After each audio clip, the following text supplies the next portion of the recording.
I should also try to figure out what mashing style I'm gonna do here.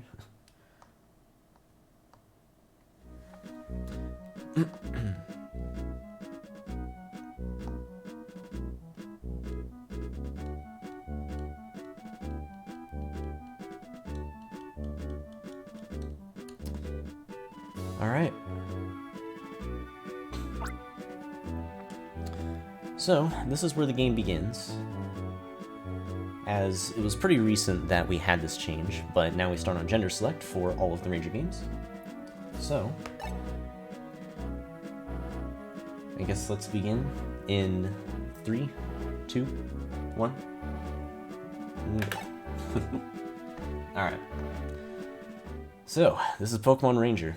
I'm actually doing it on the English version this time, although I usually do it in the Japanese version, just because it's a little bit faster text-wise.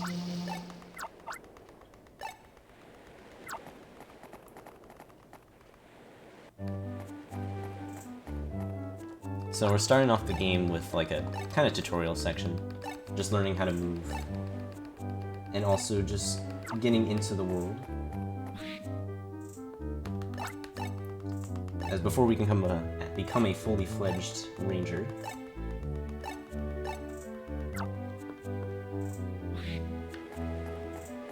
We gotta first actually learn the mechanics of the game.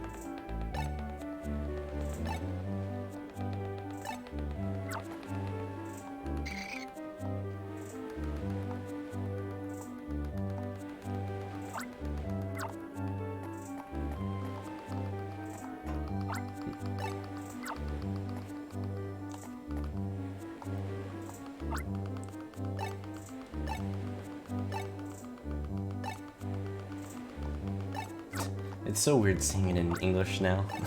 Like it's actually been quite a while since I've run the game on English. But yeah, basically all that's being told to us here is just we're finally getting into the ranger scene. And he's about to give us our styler, so we can actually capture Pokemon this way.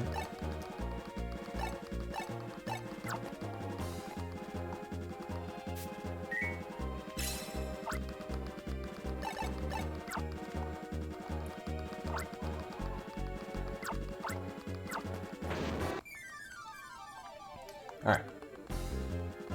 So the way the gameplay works in this is we just need to make a bunch of circles around the Pokemon. And for this Ranger game specifically, it is all in a row. So we've got, like the other Ranger games, you don't need to have them in a row. You can just loop and then stop looping and then continue. And they have like more of a health bar.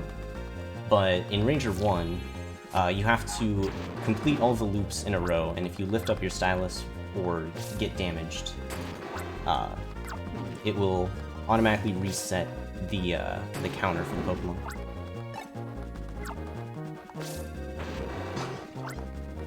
And yeah, so we have our own health bar. Hopefully that shouldn't matter too much for the run, but there's a good few safety saves and Pokemon that can restore HP if needed.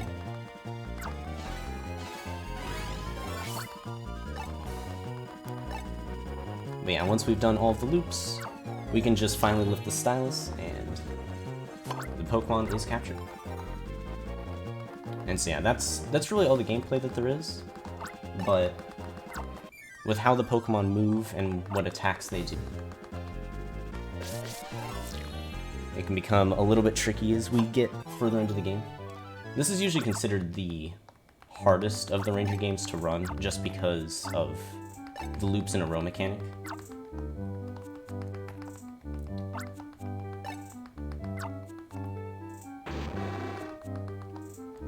But once you understand like a lot of the Pokemon's attack patterns, it's not usually too bad, because you can get into a sort of rhythm with your loops and be able to dodge their attacks when needed.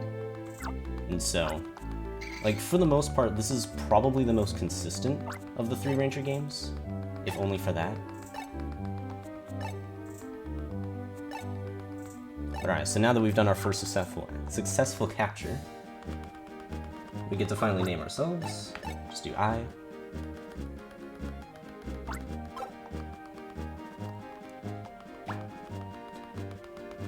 Now I will try to safeguard Pokemon by capturing them and using them to save the world.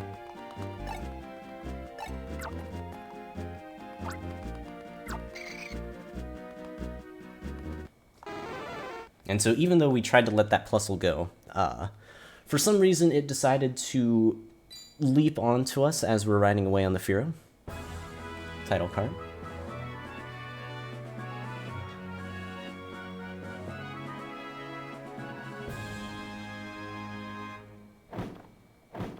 And we may or may not be seeing that Plusle a lot more throughout this run.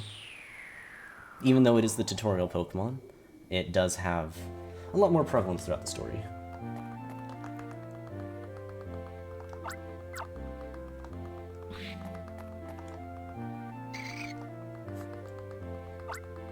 Although it doesn't want to be our friend just yet, it's still a little too afraid. And so we also have the male character here.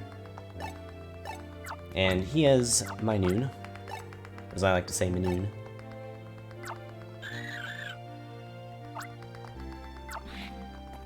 But yeah, if we had chosen male, then yeah, the roles would have just been reversed here.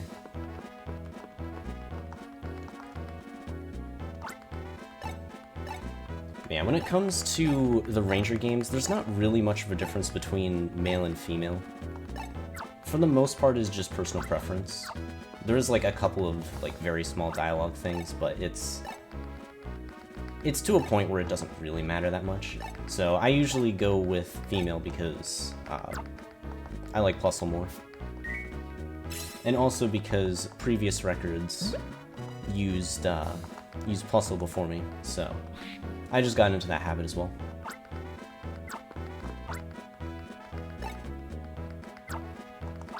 But alright, so it's time for our tutorial mission. So the game is actually separated into like 11 different missions or so, including this one.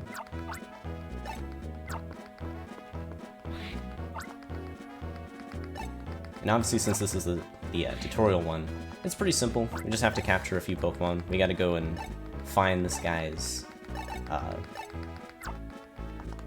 specific one.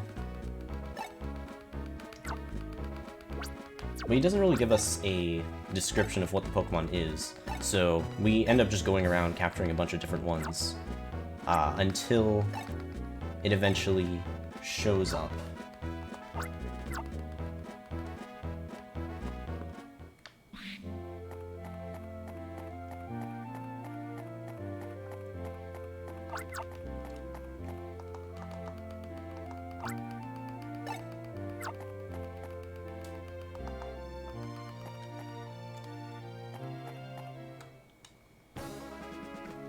But alright, the rookie mission.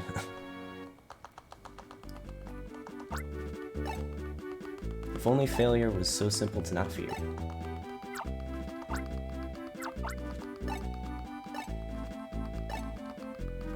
Yeah, so powerful yet classy. That definitely describes the Pokemon well. But okay, so now we just need to go and capture some Pokemon, because we have no idea what the Pokemon actually is. So we'll start catching them at random. We need to get 2 different Pokemon before we finally go to him and figure out what his actual Pokemon is. Ziggy, come back. There we go.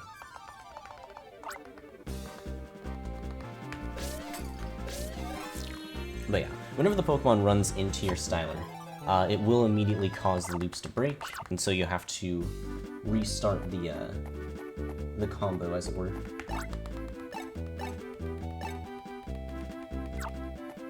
Alright, so now that we've talked to him, we see that the Pokemon that he was missing was Tailo.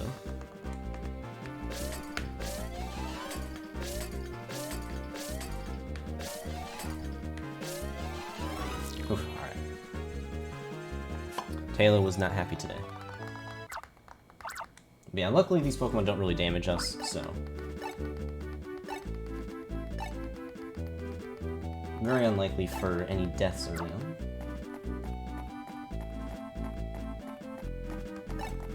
Either way, we ended up getting his Pokemon. And now he's finally satisfied with how we're doing. And so it looks like we've completed our rookie mission. Except, there might be a little bit more to it than that.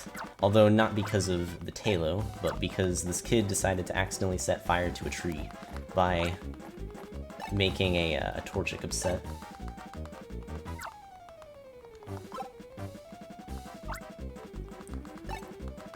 So yeah, this is where the game teaches us how to use field moves.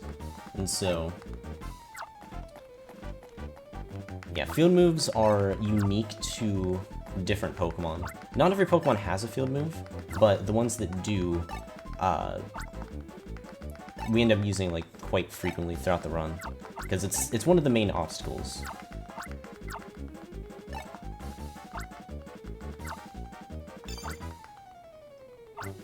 Yeah, so you just drag the Pokemon to the tree, and then it counts as using the field move. And while in the other Ranger games, you can use multiple Pokemon for a single, like, obstacle, this game does not have that, so we'll be using just, like, one Pokemon per obstacle. Alright, so, yeah, just getting this Mudkip, just to make sure that we can put out the tree. Drag it over, and there we go. And with that, now we have mission clear.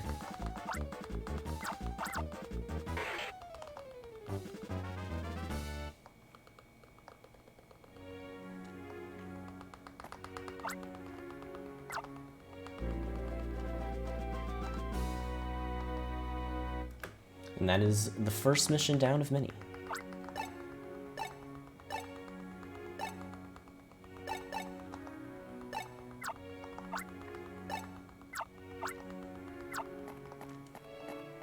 So after every mission,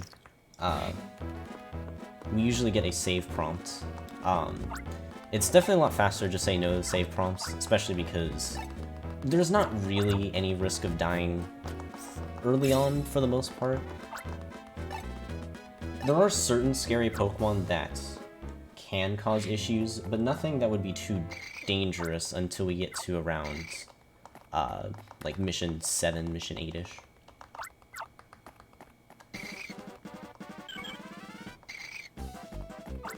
Yeah, those Pokemon will definitely be a lot more noticeable as to why, and I'll get to those later.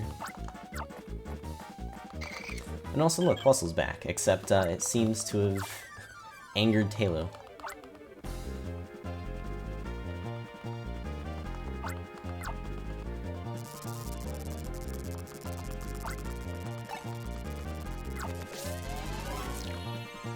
That was kind of nice of it to shock that Pokemon for us.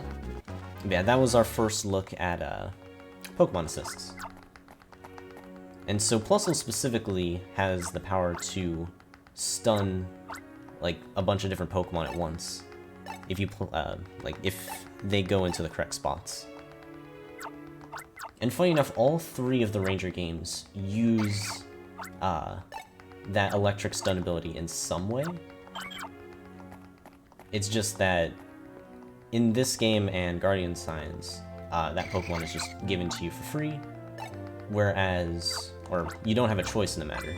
Whereas Shadows of Almia, you actually have a choice between a bunch of different partners, but it's just, the electric one, Pachirisu, is just very, very useful.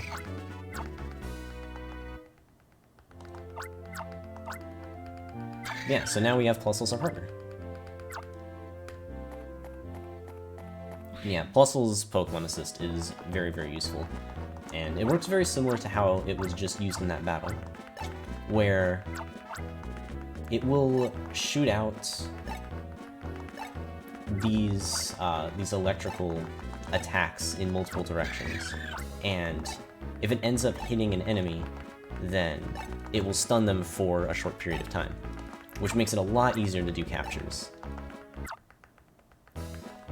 The only thing with it is it does take time to charge, as you do need to loop a certain amount in order to increase the charge level there.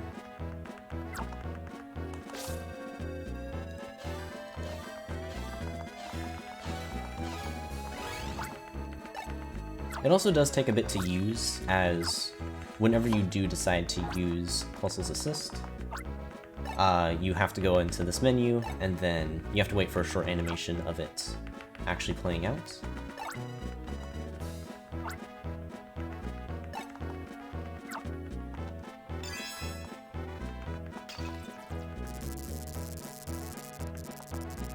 There we go, demonstrated as so.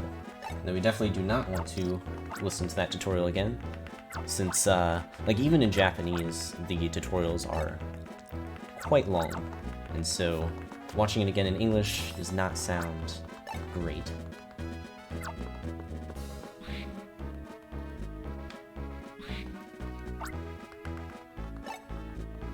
And also, we are meeting the professor.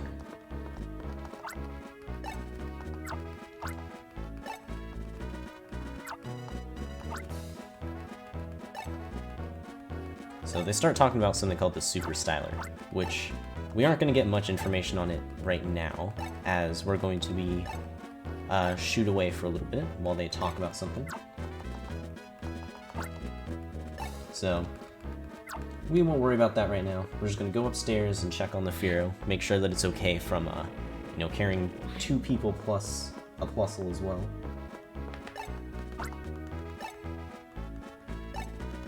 And it's tired, but it seems like it's okay.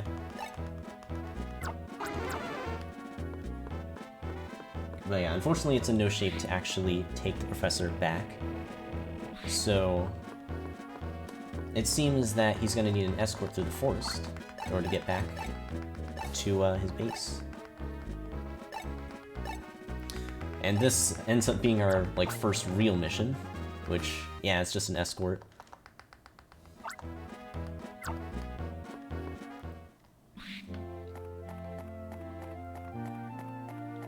And while nothing too crazy happens during this, it's mostly just tutorials and learning more about the world. We do get to use a lot of the mechanics that were just taught to us. Although first things first, hello Bellsprout. We'll do a quick capture there. Because yeah, Bellsprout pretty much always goes for an instant attack there. But if you loop quick enough, it never really has a chance to get it off. But okay, so we learned about Plusle's Poke Assist. So now we are going to learn about the Grass Assist. And so every single Pokemon has, like, their own unique assist, depending on what type they are. And so, yeah, the game decides that it wants to tell us about grass specifically, which is fine. Like, it won't go through tutorials for every single type, but it does go through grass, and in a moment it'll go through water as well. But they are 2 pretty important assists in the run. I'll be using them a good bit.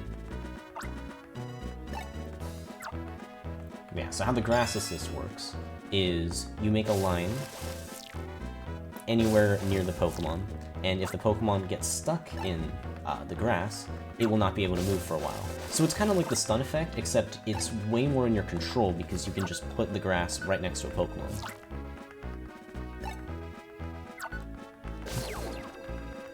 But yeah, unlike with Plusle, it's not necessarily a cutscene. What happens is you select the assist, and then you have a time limit for how long it will actually be used.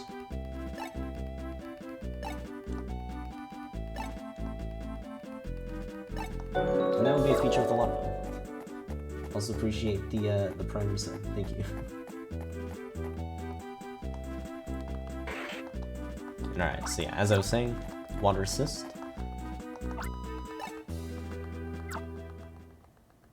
It would be pretty brutal if they ended up trying to tell us how to do all the different assists, even though a lot of them are very, very useful, like a lot more useful than these 2. But yeah, it's still good to just see the different kinds of assists as well. It's too bad we can't skip these cutscenes, but it is what it is.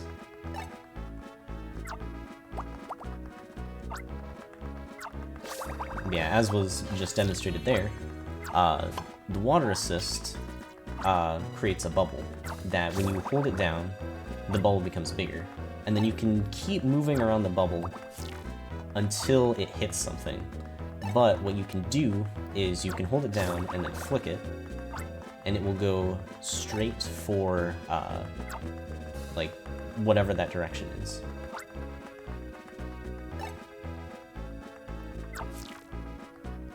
So yeah, as you can see, the bubble is being flicked over, and then it traps the Pokemon for a limited amount of time.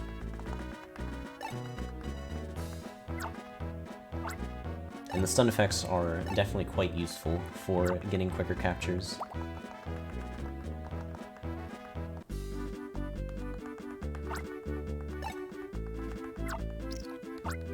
Alright, let's see if the Mudkip tries to get in my way. Yep, sometimes does that. I don't know why, but it will just try to rush me as I'm going in that direction, so.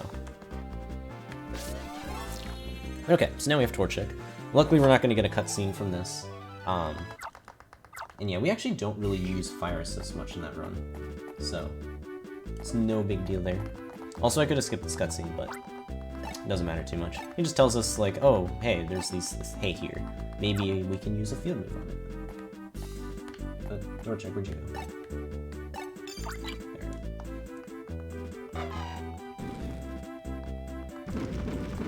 Yeah, one kind of strange mechanic with this game is that the Pokemon can overlap, which can make it kind of hard to tap on the one that you need. And then it'll happen like a lot throughout the run. It's not that big of a deal. It can more just get annoying when you have like a bunch of different Pokemon and you're in a small space.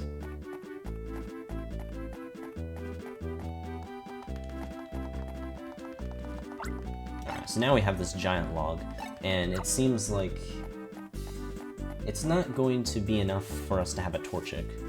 But it looks like this Combusken might do. Alright, let's see if I can get the quick capture here.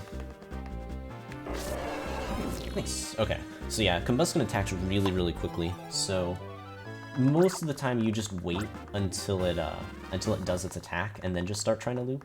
But if you're quick enough, right off the start you can actually just loop really, really quickly and be able to get it before it actually damages you. So I'm glad I was able to show that off there. Alright, Combusken can take down the log,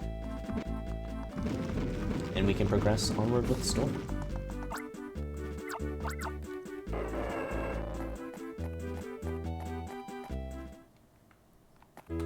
Alright. So now we're in the tunnel. Which, this place we do end up coming back to.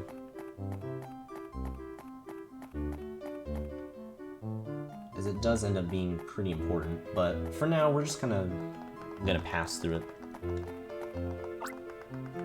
Also, hello, Dugtrio. Oh, goodbye. Then all of a sudden, random rock slide. Well, unfortunately, that does actually separate us from the professor, and since we're supposed to be escorting him, that seems like a problem. So now we need to figure out a way to get through to the other side, to the professor. But there's no Pokemon around that can actually break those rocks, so we're gonna have to take the longer way around. So we're gonna use Paris. Cut through this fence. Yeah, we're just gonna go around.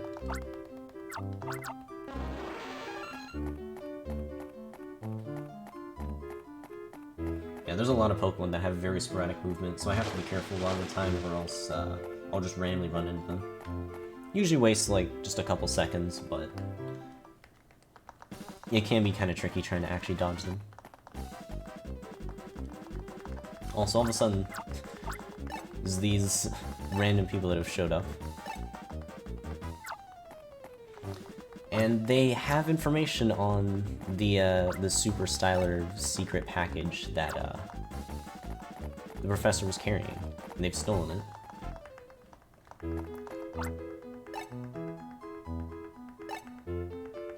So yeah, that's our first look into the Go Rock squad.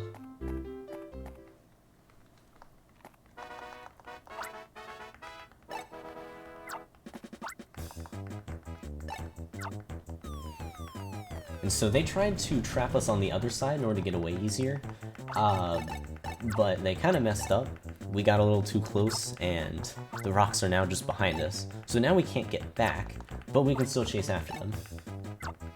Except they're a bit too quick.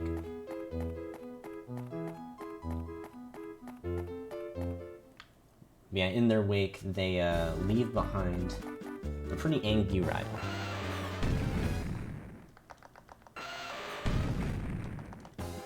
And so we're gonna have to calm it down first before we can continue chasing after them.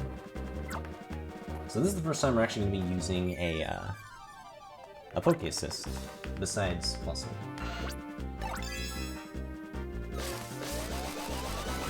Yeah, as you can see, especially when it's a super effective Poke Assist, it is very, very useful for these fights. Because I was just able to stun instantly, just get a very quick capture, not have to worry about it too much. You can also do it pretty easily without using Poke Assist, but not only is it just like a lot safer, it also would not let me like immediately pass if I still had a Poke Assist. Like it would tell me, oh, you still have one, you should probably get rid of it.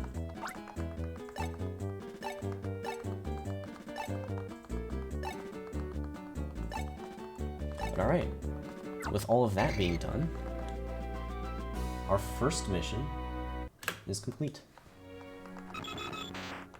And I guess I save first, but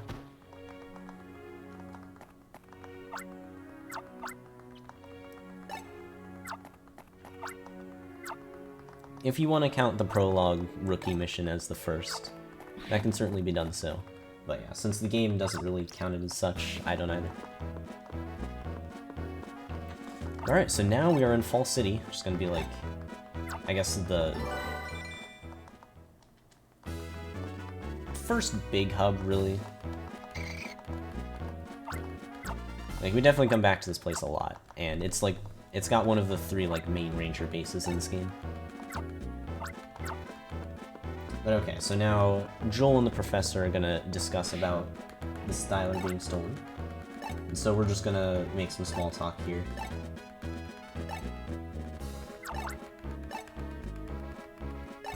They're just giving us some like small lore about the different people and the Stylers and that.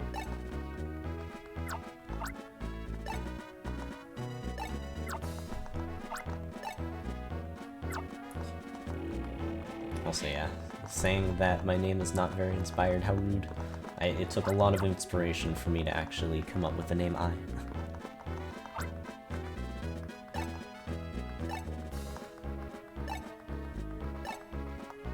But okay, so now that Joel, the ranger leader here, is up to speed on what's happened,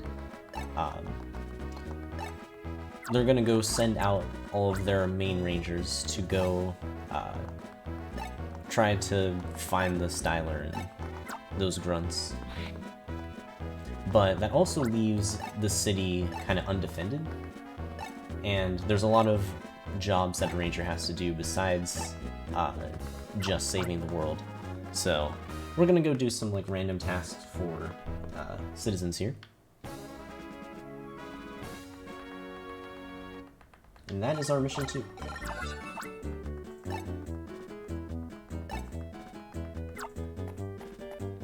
Alright, so the first part of this mission is we've got to help this lady with getting into a room. So we're going to need a Pokemon that can do that. Where's the Snubble? That's weird.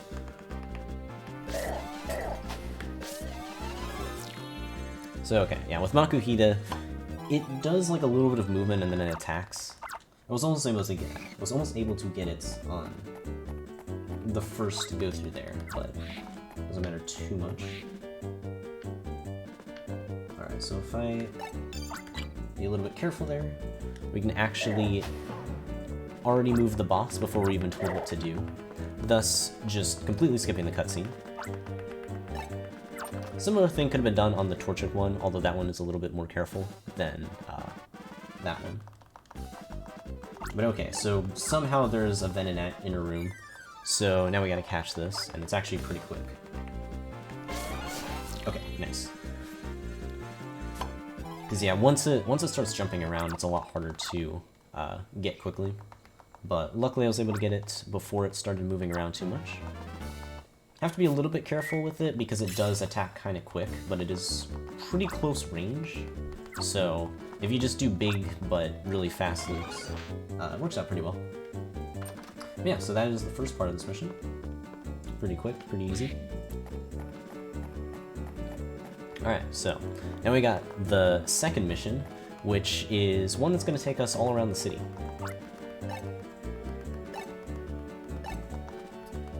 So this lady needs all of her skitties found. She's got 6 in total, and while she has one of them, the other 5 have been lost throughout the city.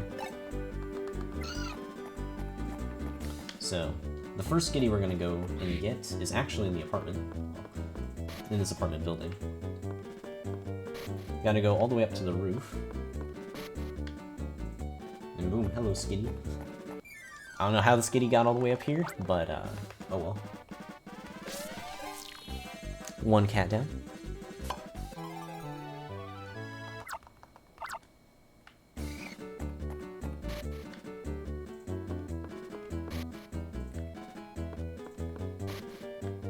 Alright, so the next skitty that we're going to get is going to be in the upper left part of the city. Well, actually, I need to see if the Meowth is nearby, which it's not. We can get on the way back. Alright, so this skitty is pretending to be a plush, but we tap on it, we discover that it is in fact not a plush. There we go. And there we go. That is 2 of the skitty kitties down. And so, I was mentioning the Meowth down here, and while it's not one of the Pokemon that the lady wanted, we do need it for its field move.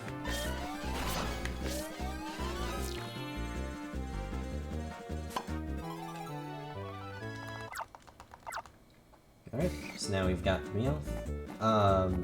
And right now we can only have up to 4 Pokemon in our party at a time, not including the puzzle. So I do need to drop off the skitties since I will not have enough room for all 5 at once. So we're just going to do that quickly. Alright, now we're going to head down to the lower part of the city.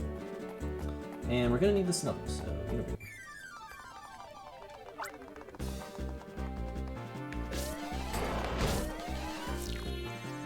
Right, and yeah, we're going to be using the Snubble strictly for its field move as well. Get another level up, which is nice. The game actually does level us up a decent bit, so certainly helps make it a bit safer overall.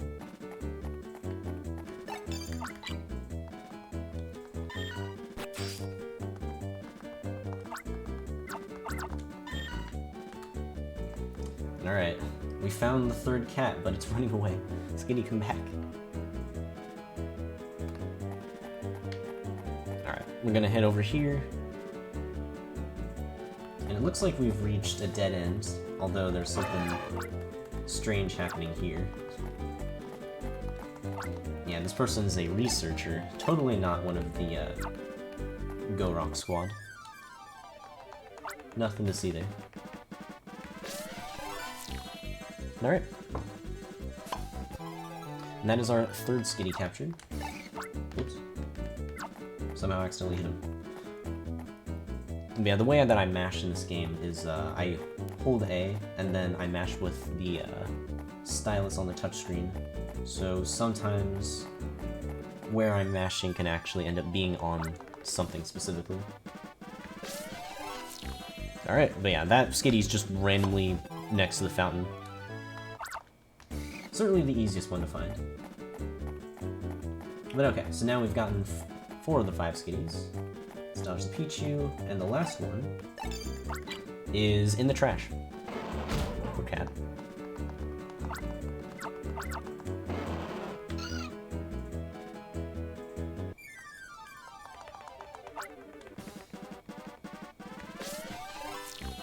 There we go. All 5 of the skitties have been obtained. And so now we can complete the second part of this mission. Also, while it's not super relevant yet, since I did take some damage already. So one of the things about this game that makes it a lot scarier than a bunch of other Pokemon games is its permadeath. So while you can still save, and you can like reload your saves and whatnot, if you're not saving the game and you take a death, the game just completely ends. So like when you die, you really die in Ranger. Also, wow, all the skitties are actually in a row. A lot of the time, the skitty in the back will actually be facing the wrong way, but we actually got a rare instance where they were all facing the correct way. But yeah, once I get to more of the dangerous parts of the game, I'll certainly be saving. Because even though I should be okay for them, if just anything goes wrong, it's better to be safe than sorry. And luckily saving doesn't save, or doesn't lose too much time. It's like, only a couple seconds, and it can be done after every mission without going out of your way. But okay, so now here is the third part of our mission, where we need to light up the basement so this lab assistant can find some stuff down there. So we're going to need a Staryu, and the best place to find a Staryu is apparently at the lighthouse. So we're going to head all the way down to the bottom of the city, and actually go to the docks where we first started the game. Well, instead of going down to the docks, we're going to go into the sewer system here. Need to get the Staryu.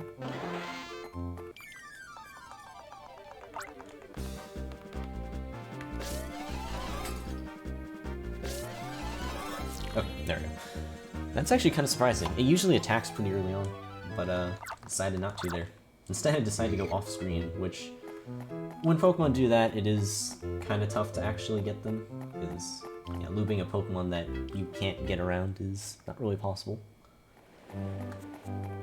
But yeah, one thing you can do with this game, if you're not able to like loop really quickly, the other thing you can do is just do a couple of loops and then try to have your stylus a little bit away, and so it will save the loop progress. But as long as you don't take the stylus off the screen, it won't reset the loop counter.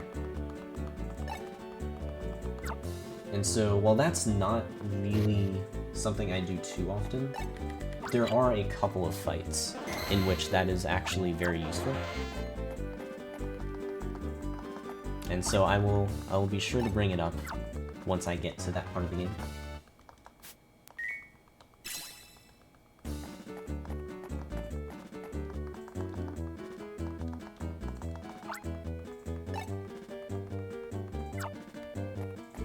Okay.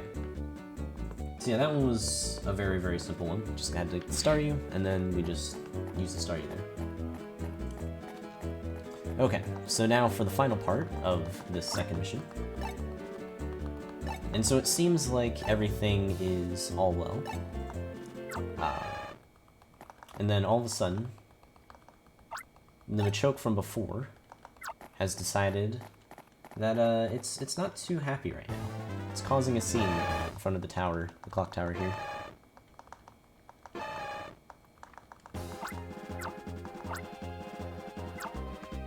Alright, so now it's time to capture the Machoke. I'm gonna try to do it without the assist first, but if I need one, I need it. Okay, awesome. So yeah, the typical strat for that fight is you just plusle immediately, and then that will stun it, and then it's a free capture. But you don't always have to use it. It's just when you need to start looping is like right after it jumps, although sometimes you can get it even before it jumps.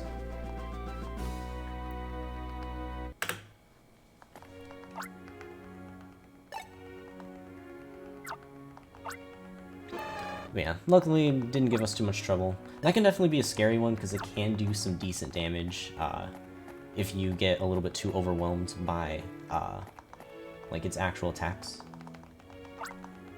But yeah, there is always Plusle to fall back on.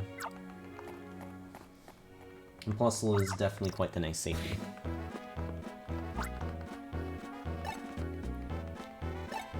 But okay, so now we've completed mission 2. And we've helped all of the citizens of Fall City.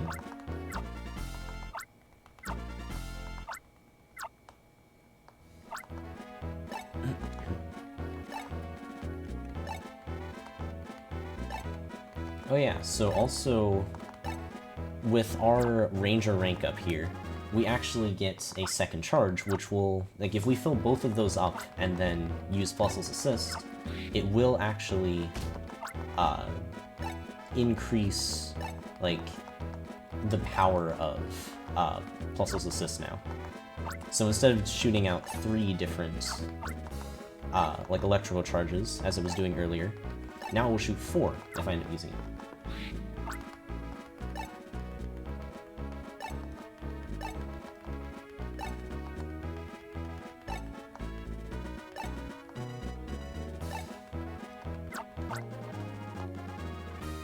Also, actually, since I see it in chat, is this game a lot easier with the Wii U touchpad? I personally think it is easier on DS, but you do have a lot more room on Wii U, and so that can be easier for some people. The main reason I'm playing it on Wii U right now is because it is just a little bit faster than DS, just due to load times. And while I'd normally be running the game in Japanese, English is a lot, like, easier to understand for a lot of people, so... And the time loss isn't, like, too much for the first Ranger game. It gets a lot more problematic for Shadows of Almi and Guardian Signs, especially because those games are just so long. But okay, so our third mission involves the sewers. We need to go and clean up all of this, like, gunk here. And that is being caused by the Grimers. So we're gonna find a bunch of these different poison spots, and by capturing the Grimer, they'll go away, and then this guy takes the Grimers away, although he's gotta deal with the stench, which is probably kinda yikes.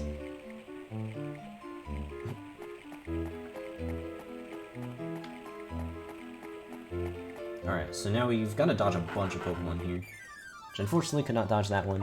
The Corefish spawns are pretty much just random. And yeah, sometimes they can just be in spots where you can't really get around them.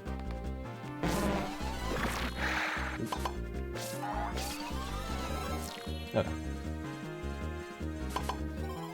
Yeah, luckily nothing's too bad here until we get to the final bit of this mission.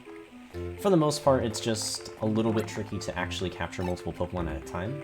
Like, this is the start of that happening. And while you don't have to capture every Pokemon at the same time, I tend to do so because it's faster. Okay, so at least we dodged that Corefish. Okay, so the coughing.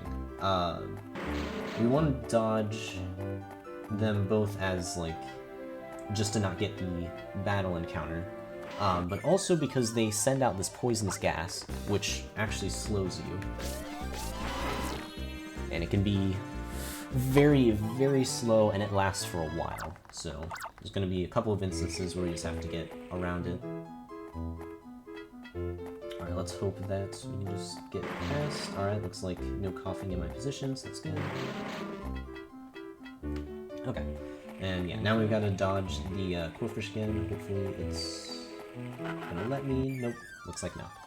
Yeah, when they're in the middle like that, there's not really much I can do. But also doesn't matter that much. Just a couple extra encounters. We can run from them pretty quick. Oh, that's unfortunate. It was guarding the bridge. But okay, not great luck on the Corefish spawns, but yeah, no big deal either way. Yeah, so now we can use the rats, get past this metal fence, and move on.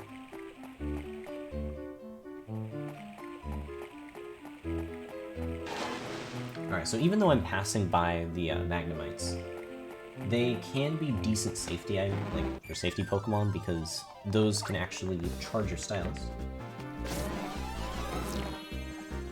So if you're hurt and you're worried about possibly dying, you can get a Magnemite and then use it as a charge either out of battle or even in battle.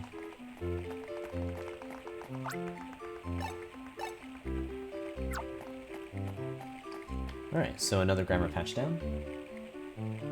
Still plenty more to go though, there's a ton of Grimer in the sewers.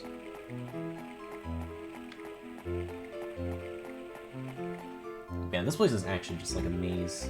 There's so many different ways to go and pipes to go through.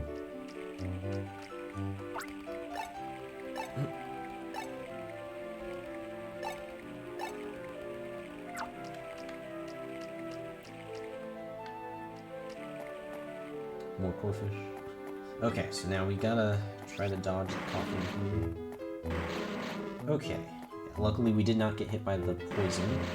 Really glad I didn't need to show that off.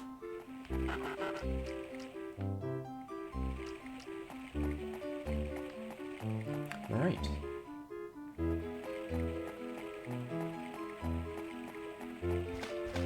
And so now we're starting to deal with 3 enemies at once. Alright. Luckily got it. I was a little bit worried that I was doing a bit too slow there, because I saw that the poison was like about to hit me. But luckily got it just in time. No damage.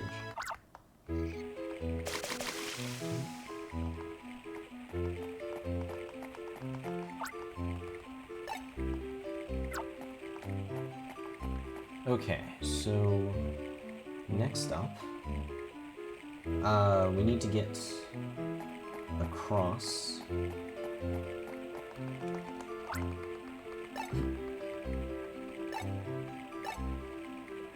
So yeah, she tells us that there's a post here, Tangle elsewhere. Okay, that's unlucky. Yeah, don't need the crocodile. But yeah, so there's a Tangle up here. We're just gonna use that to get across using its field move. Hopefully we can dodge the crocodile on the way back. It's one of those Pokemon that will chase after you, but hopefully it'll be fine. Okay, luckily it didn't turn around. But okay, so yeah, we use it to lead over. Alright, so more navigation through the pipes.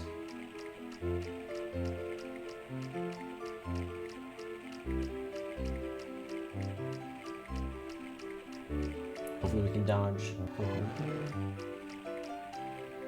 There are some Corfish in these pipes. Oh my god. Okay, I've never seen it that close though. That was a bit scary. Alright, let's get these quick Grimer. There we go. Okay, and that is the last like Grimer sludge that we need to clean up. And it seems like that's all that's left.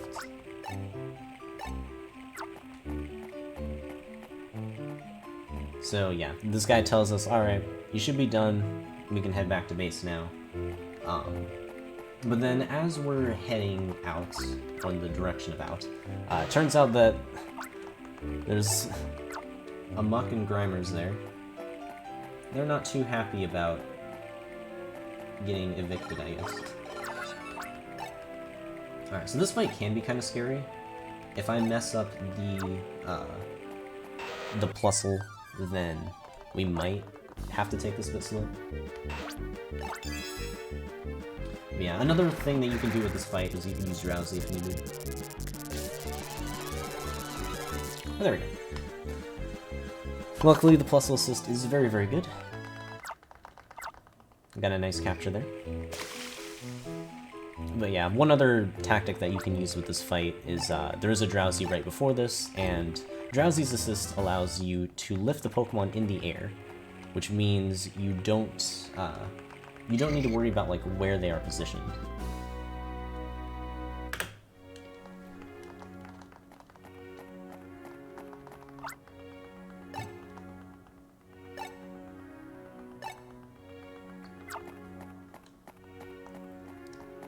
Yeah, we actually don't end up using the Psychic Assist very much in this run, but it still is it still is a pretty interesting one in how it works. It's very much more of a safety assist because, admittedly, it is pretty slow to actually use, since it does do a small cutscene with the Pokemon, like, doing an animation and then the Pokemon getting lifted into the air.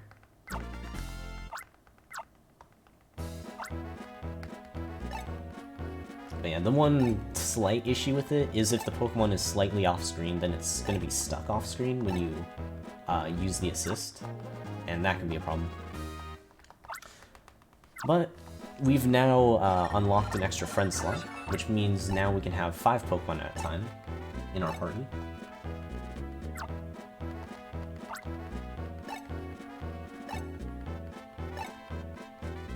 Yeah, we're just unlocking these slots as we progress through the story. We will be able to get all 7 before we actually reach the end. We're certainly going to be needing all those slots.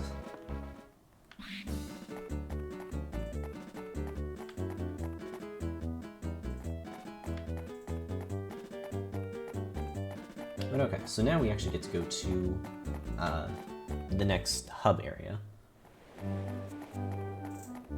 So we've got Fall City.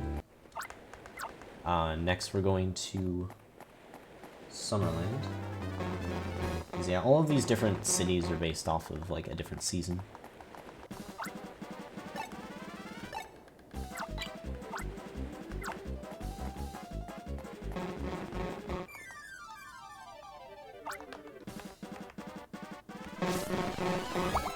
Okay, nice. Yeah, so the Krabby has like a chance of attacking immediately and a chance of not and just moving around.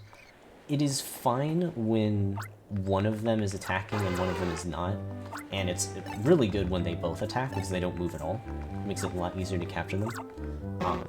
When they both start moving, it can be a bit of a tougher catch, because yeah, trying to predict 2 different Pokemon's movements for a catch can be kind of tricky. Yeah, luckily we didn't get that scenario. Alright, so now we get to ride Lapras. And while we won't be able to use Lapras too often, we do get to use it to ride all the way over to Summerland.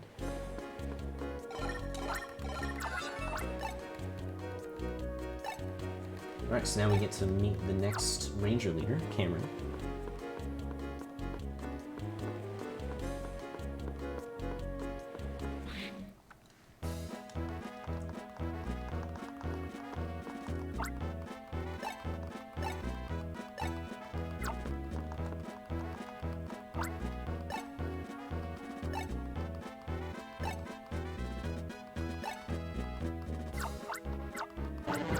But yeah, this is definitely a more chill place.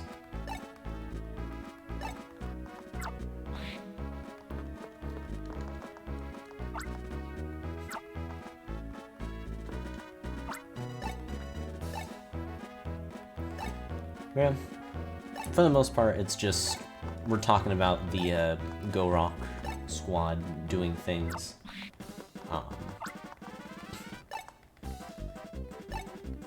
But yeah, while this guy was walking around, like just for a couple of seconds, his Politoed was stolen by the Go Rock squad. So now we gotta go help him out. So yeah, rescuing this guy's Politoed does end up becoming a mission. So we are on to mission 4.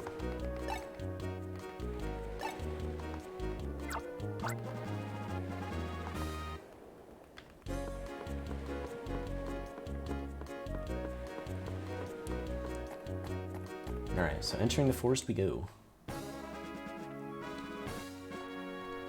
So there are actually a few kind of tricky captures here.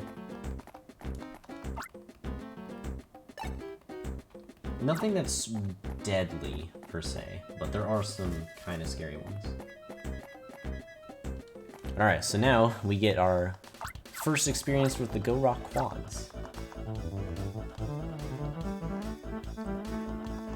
They're going to be playing their music for us quite a bit throughout this game.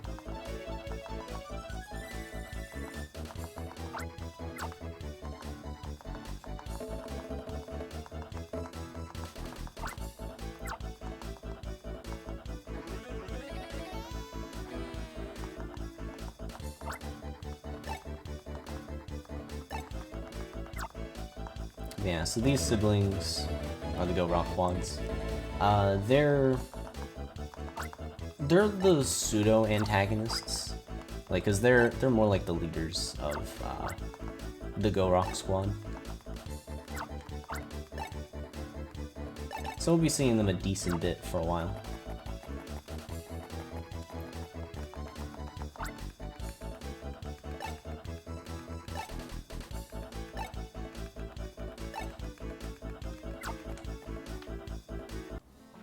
Yeah, so they want to get rid of Rangers by just capturing legendary Pokemon and making them do terrible things. Alright, let's see how the Wurmple go, because they can be weird. Okay, cool.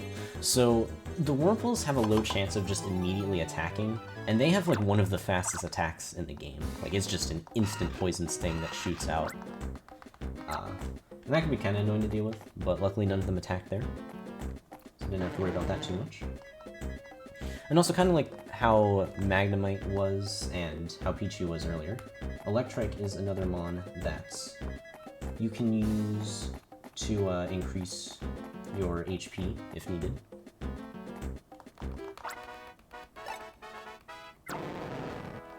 Yeah, so now these guys are using Stylers a lot more. So they're able to like will a bunch of these different Pokemon to attack us.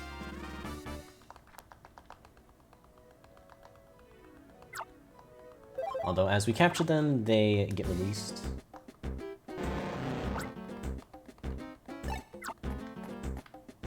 Alright, so now we're gonna dodge some Spinner Exit Draw. Okay, we need to get a Lotad. Fortunately it's down, so we'll skip that for now. We're gonna go for the Heracross then. Oh. Yeah, he does a charge as soon as he sees you, so it's better to just get in front of him. And then capture him that way. And pretty similar thing with how you actually deal with him in battle. You draw a line in front of him because he will instantly attack, and then from there, you can just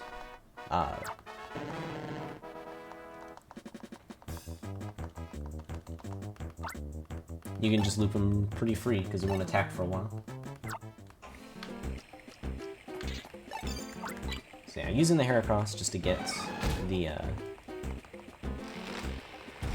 tree down here. Okay, since I didn't get the Lotad, I do need to go back a little bit and grab one because I need it to get up to Grovyle. So let's go get this one.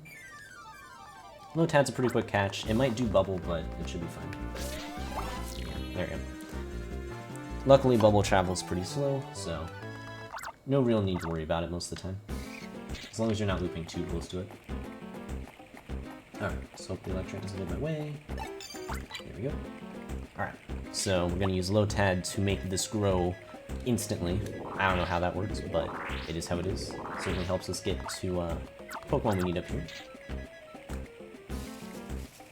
Alright, so Grovyle. He's gonna move very haphazardly, so I want to get him quick. Okay, nice.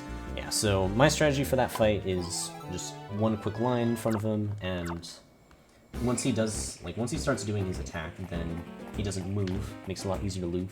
Otherwise, he'll just keep jumping around randomly, and it is much harder to actually capture him.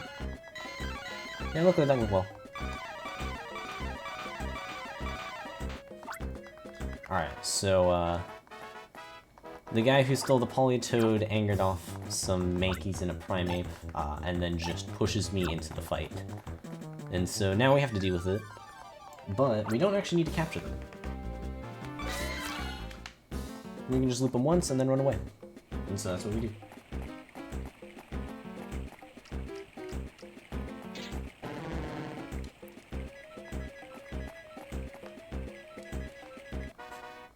So yeah, the reason why we got Grovyle is because the Grunt here decides to put up this metal fence, and the only thing here that can really deal with it is Grovyle.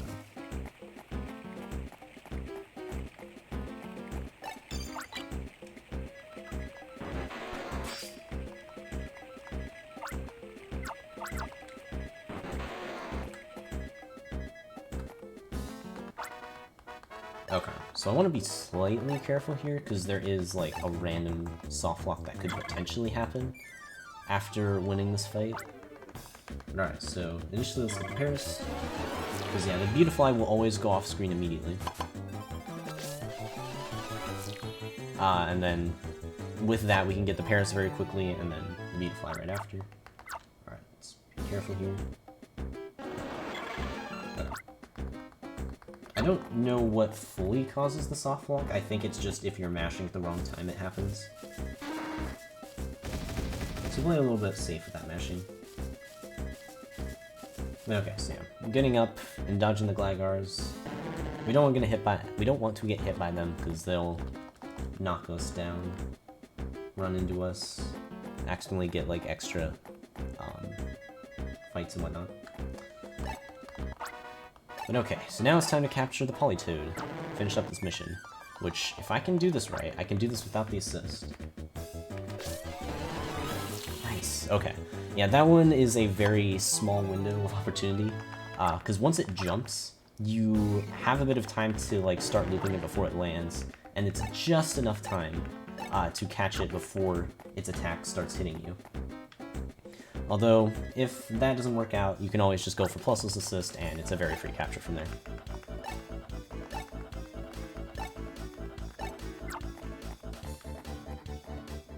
But there we go. That is mission 4 complete, because now we have saved this guy's Politoed.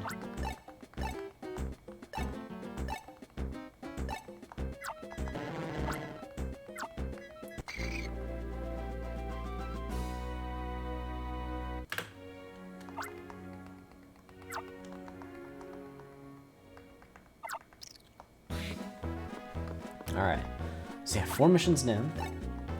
So for the 5th mission, we are going to go back to Falls City. And actually beyond Falls City, we're gonna like start making our way back to Ringtown.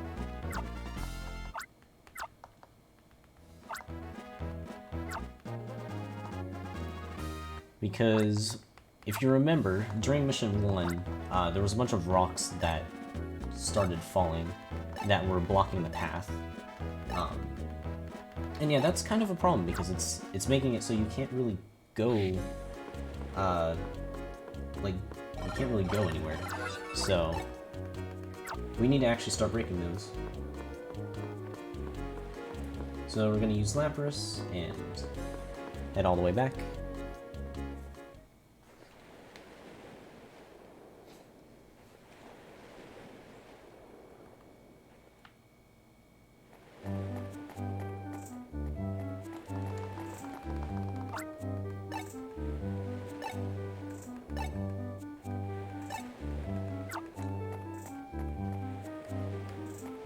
Okay.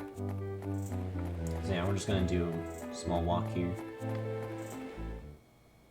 Not really too much at this point, we're just going through the same way that we came from. Gonna head in and enter this base. Alright, so now we're gonna get briefed on the mission that I was talking about.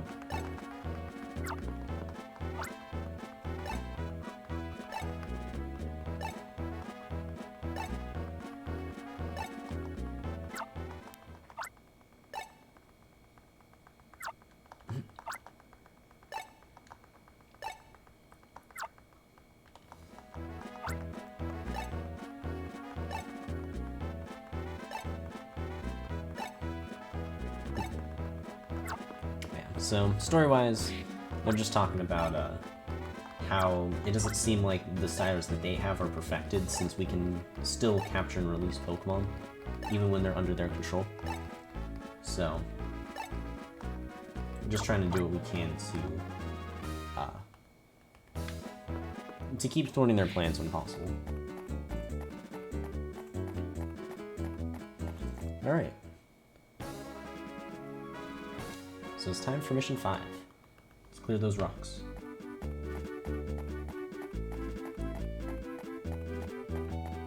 Yeah, there's only certain Pokemon that can actually clear rocks like that. Those are the Harayamas, which, Hariyama is quite the catch. It's actually kinda tricky.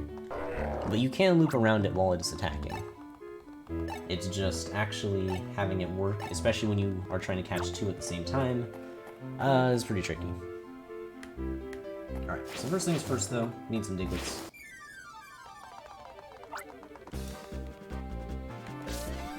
Whoop. There we go. Alright, so we've got the Diglets. It would have been nice if we caught both of them there, but it doesn't matter too much either way. So we're gonna take our long way around again.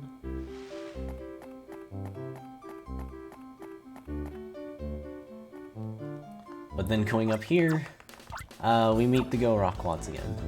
They're here to cause us problems once more.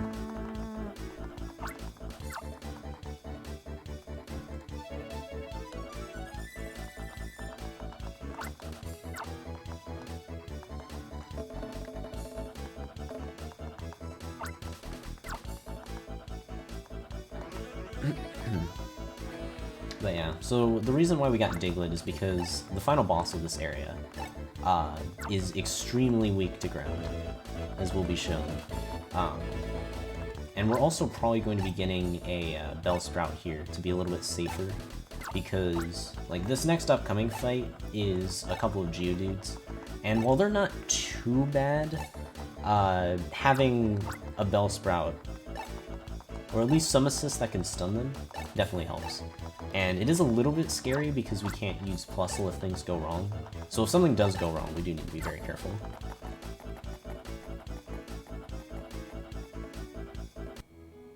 Alright, so let's just get a Bellsprout. They usually get in my way anyways, so that works out. Alright.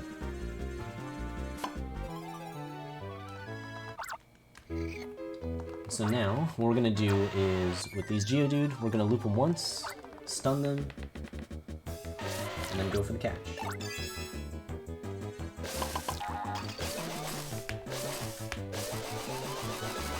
Okay, one of them somehow got out of the stun, but luckily the other two didn't break out, so it was fine.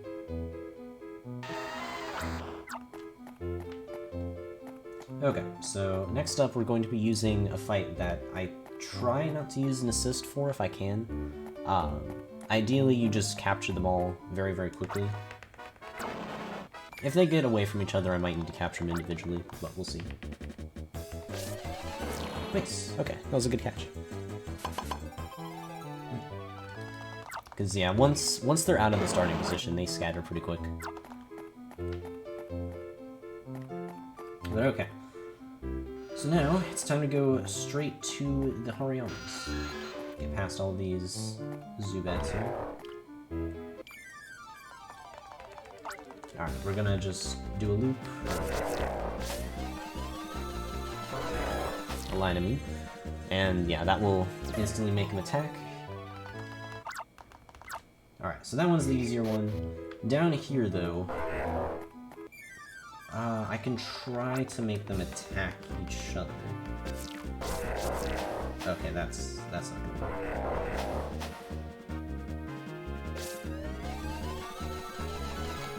Oh.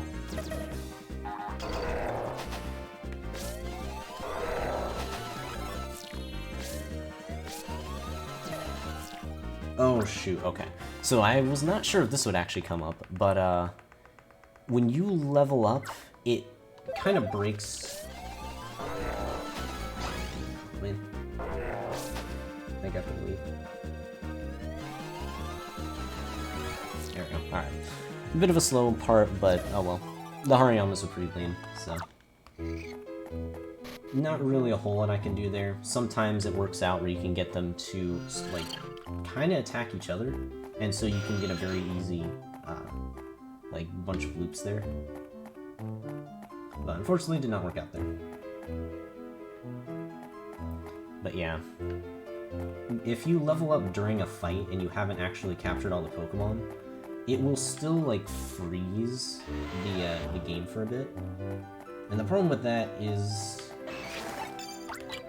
you don't really get to keep looping, and so it will instantly cancel whatever loop streak you're on. And yeah, that can be a problem. which unfortunately did kind of mess up my capture there, but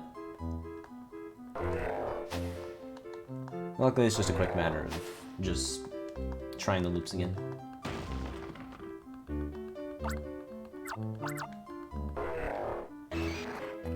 Okay, luckily the Machop didn't go after me, because the Machop will chase you. But I think it got stuck on some rock there, so even though it saw me, it wasn't able to actually go after me. Also, we're taking this long way around, because if we jumped down here early, like, we could get this, but... Oh, hit the menu. That scared me for a second. I was not sure what just happened. But yeah, we get the Hariyama, but then if we went to the right in order to get to the other two rocks, we would have to fight 2 extra grunt battles. And so it's just faster to not deal with those.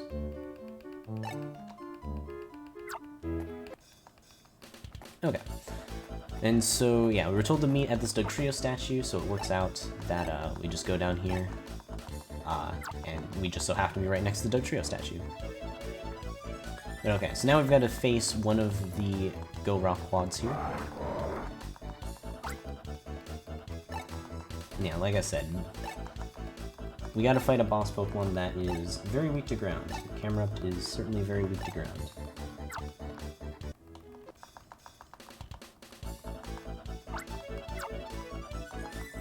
But yeah, very similar to how the Grass Assist worked on Rhydon, ground does basically the same thing.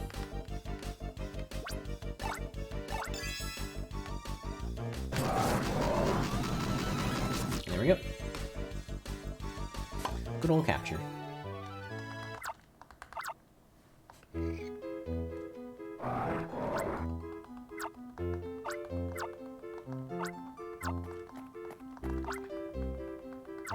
But okay, so yeah, now more rangers starting to come into the cave, and so they flee.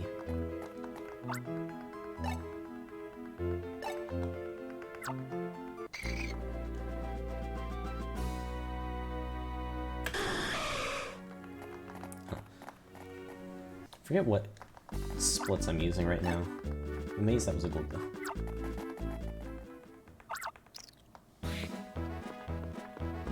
But okay, so now we've got to work on mission 6.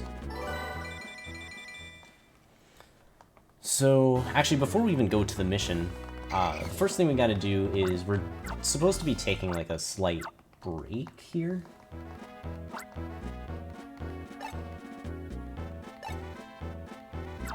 So yeah, we're not allowed to leave the town, but we're supposed to just like go around and relax and have fun and whatnot. And it's implying that like you should do the capture challenge here. But instead you can just say no to it and then go back and story will progress as usual.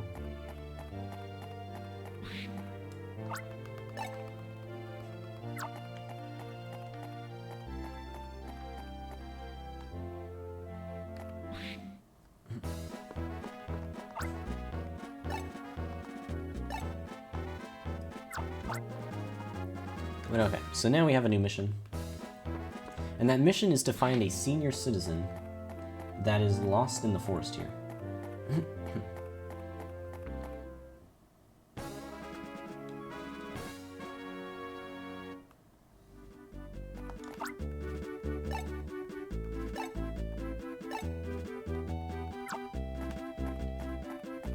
Okay, so now we're actually doing this mission with Lunac.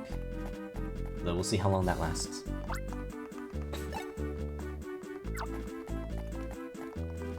Alright, so even though this isn't part of the mission, this father has lost his daughter. And she's with 2 Jigglypuff. So, if we find the Jigglypuff, we'll probably find the daughter.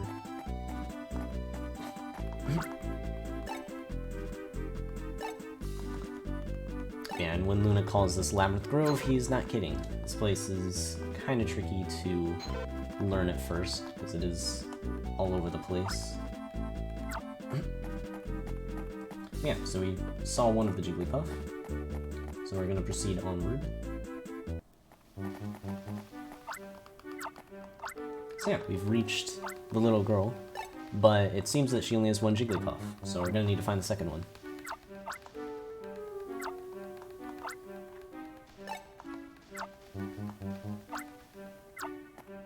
Alright, so yeah, we gotta navigate through this place and head over. Also appreciate this up.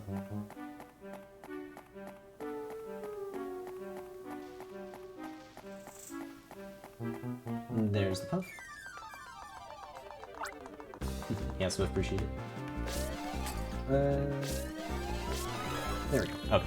So yeah, the thing about Jigglypuff is it will instantly start like floating up in the air, and if it is too high, it will just fly all the way off screen. Not much I can do about that. But luckily, once you once it goes back down, it's a very easy catch. It doesn't really do any attacks. It just floats.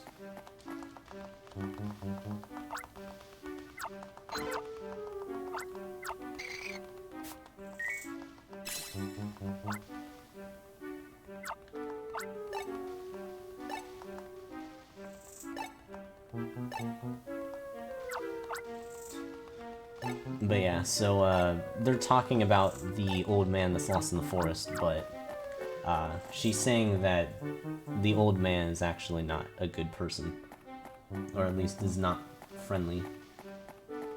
So it's a bit of a warning sign as to what's to come later. But it's either way, it is the mission to help out those in need.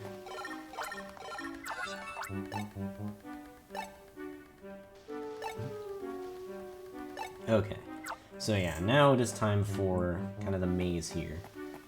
So we want to dodge as many Pokemon as we can. It's going to be Spinarak's that fall down. But the worst one is Weepinbell, which if it catches me, it will shoot me directly to the entrance, which luckily that one didn't see me. Also Swallow here, luckily, okay. Luckily that Swallow was actually pretty far away. But yeah, Swallow was extremely fast, and if it sees me, it will, like, target me very, very aggressively. We will be seeing another one later, and it is very, very unlikely that we can dodge that one. So, you can probably see just how aggressive it is there.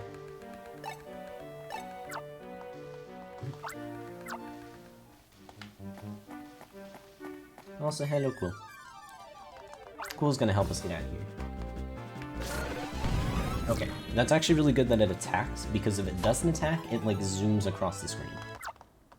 But when it attacks instantly, it will not move, and it's a very easy attack to loop around.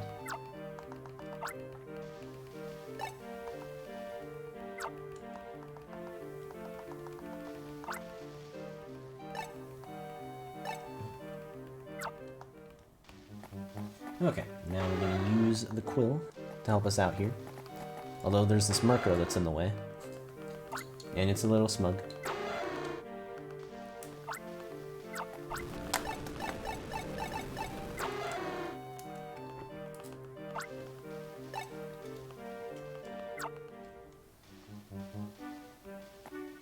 Oh, uh-oh. Like I kind of mentioned earlier, there are a couple times where just everything will stack on top of each other and it's hard to actually pick out the certain mon that you want to use there. But there we go.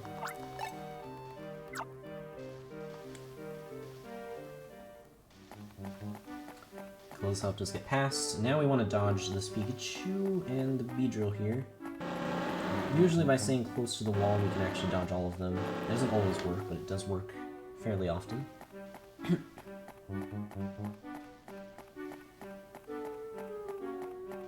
Hello, baby cool. Okay. So now it's time for 50-50 gambles, because it just seems like you just pick a direction and you hope you can continue onward. Although it is always consistent, so we just go down, up, down.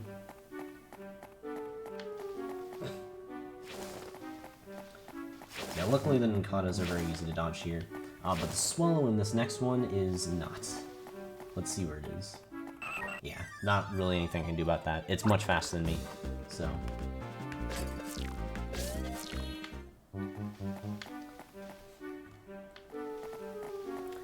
it is how it is. Luckily, once you get hit by something and then run away from it, it gives you some invincibility frames. So it won't just keep attacking you. Or at least it might try, but it won't be able to. Okay, so now we gotta knock the Murkrow out of the tree. So we're gonna have Phanpy do that.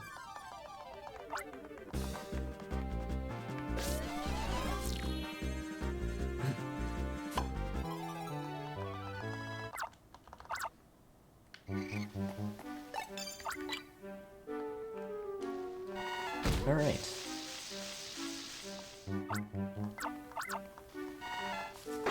Yeah, now with the Murkrow out of the tree, it looks like now we're forced to fight it. Except the Murkrow decides to call some extra Pokemon for support, and this fight is actually kind of tricky. We're gonna start off with Plusle, and we're gonna hope that as many things as possible get hit here. Okay, good. We're gonna do that. Okay. Decent fight.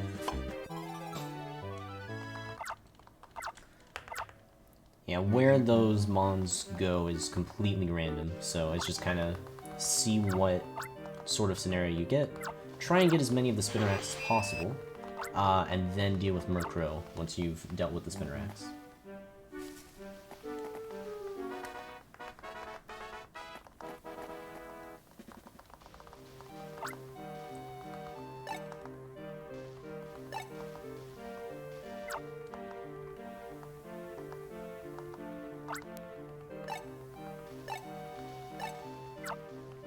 Alright, well, as weird as it is, we did complete our mission. I guess it's just a matter of at what cost. I wonder if I'm just going to be golding a bunch of stuff now. Whatever comparison I have right now is not super accurate.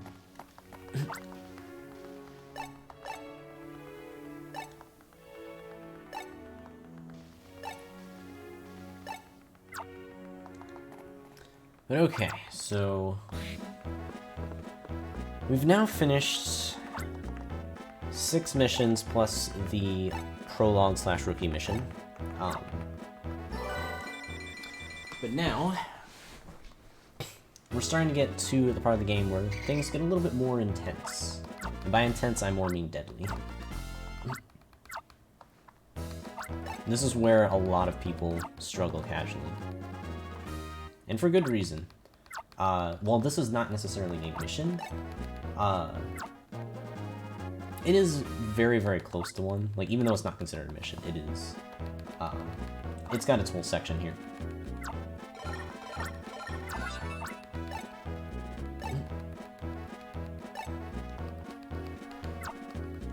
Yeah, so it starts off with us going over to Summerland, because the ranger leader there, Cameron, says that he has something for us.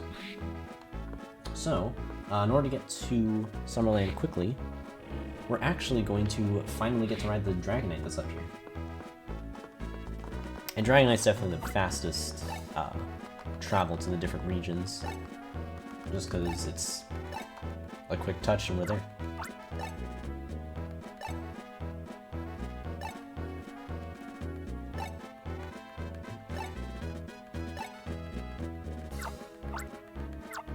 Alright, so before we can actually ride it though, we do need to capture the Dragonite, so let's hope that it goes okay. Okay. I didn't think it would do the extra set of attacks, but luckily it didn't go off screen. Like, one of the bigger issues with Dragonite is that if you don't catch it while it's not moving, it can just go off screen, and it's a little annoying.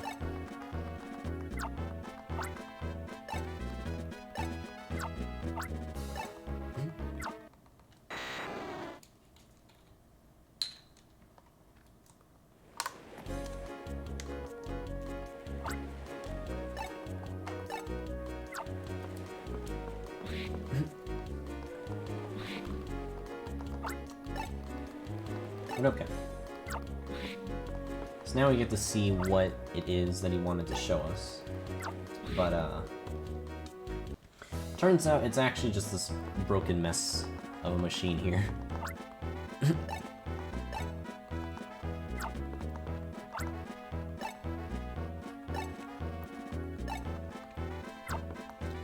But yeah, right now it's basically just junk, but the mechanic here is going to work on it, and so we'll actually be able to use this submarine later on.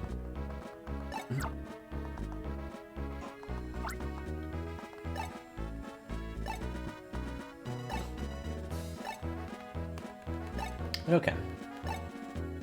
So, while this is getting, like, made, we've got some time to kill. So, how we kill that time, is we go and complete these, like, 4 great challenges in the forest.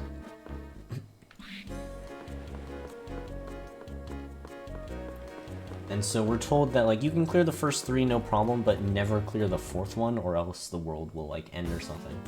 So, we're gonna definitely adhere to that advice. So look at all the ripples.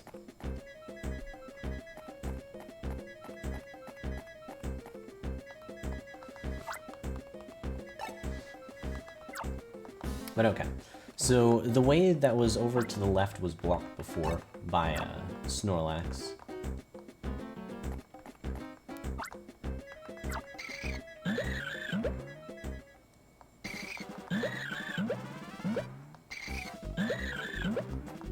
And so, for whatever reason, the Plus One Minion just decided to start jumping on it. For some fun. But yeah. For the most part, it's not story stuff, it's more just understanding the playfulness of these Pokemon.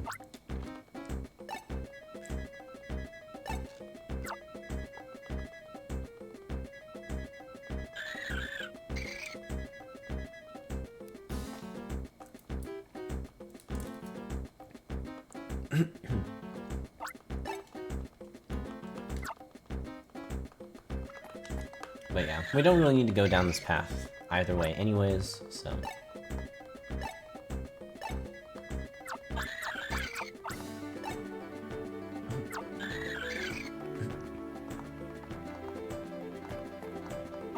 So yeah, we'll be leaving the Snorlax for now. Which, funny enough, Snorlax is actually,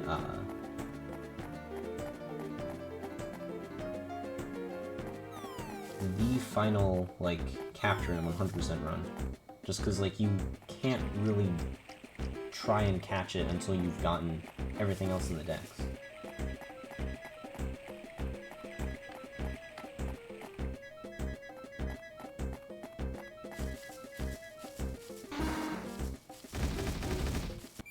Oof. I was wondering if I'd actually get there. Uh-oh. Okay, that was a bit close. My invincibility frames last a while, but they don't last forever, and if that Gligar kept going on the same path as me, I probably would just run into it again.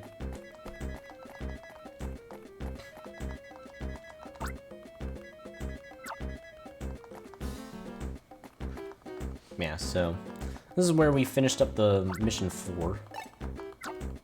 But this time we're going even further. There's a hidden area down here. And this is where we're going to be doing those challenges.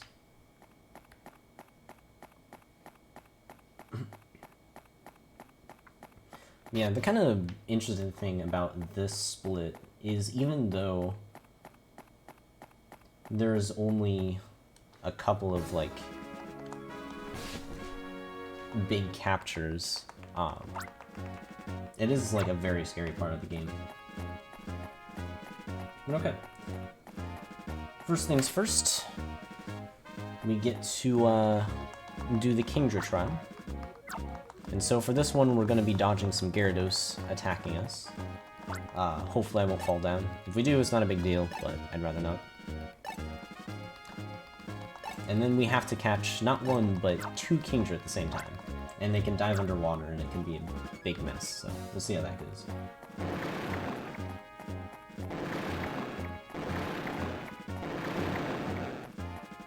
There we go. Alright, let's see how the Kingdra are feeling today. Because these are probably the easiest of the ones to catch, but they can be kind of annoying when they just dive constantly.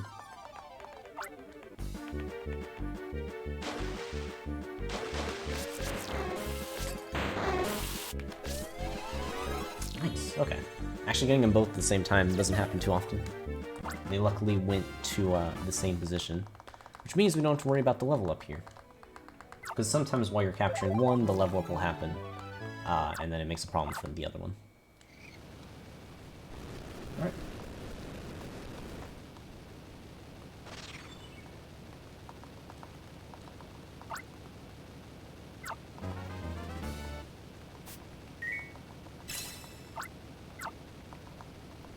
Also not having taken any damage, even though it like fully restores our styler here, doesn't end up mattering. Alright, so this signifies that one of the trials has been cleared.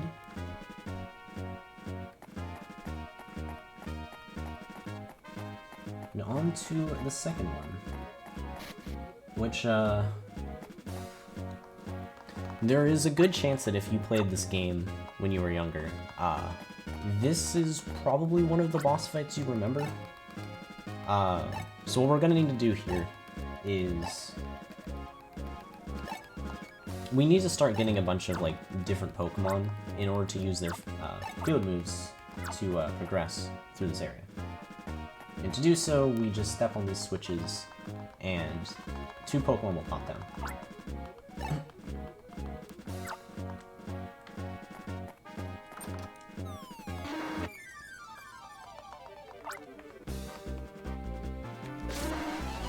Okay, cool.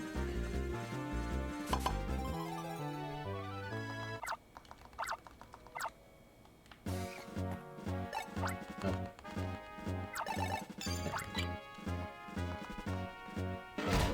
Trying to tap on a certain Pokemon can be very tricky sometimes. Okay, so now that we've done that, let's tap on this switch. 2 more Pokemon show up. Hopefully Wurmple isn't too much of an issue. Okay, awesome.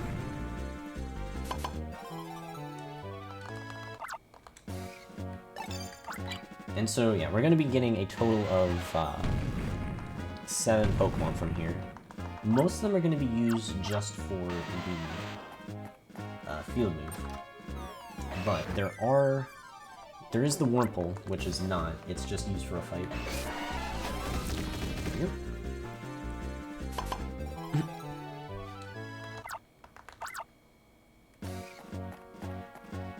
Where's the Machop? There it is. But yeah, Bug actually is a pretty nice assist.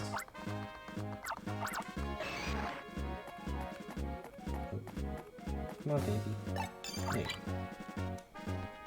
go.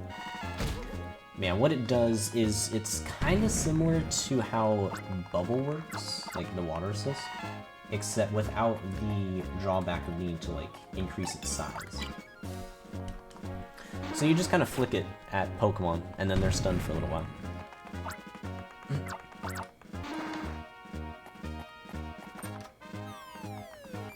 So yeah, we're gonna be using it on the Sheldon.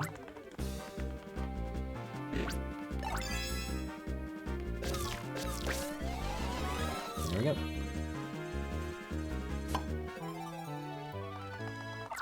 But yeah, the assists definitely make a lot of the captures much more reasonable.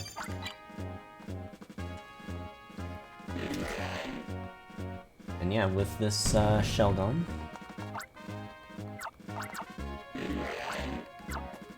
we can move on to the boss of this area. Which, for those that don't know, it is Salamence. And I believe this thing has the most loops out of anything in 80%.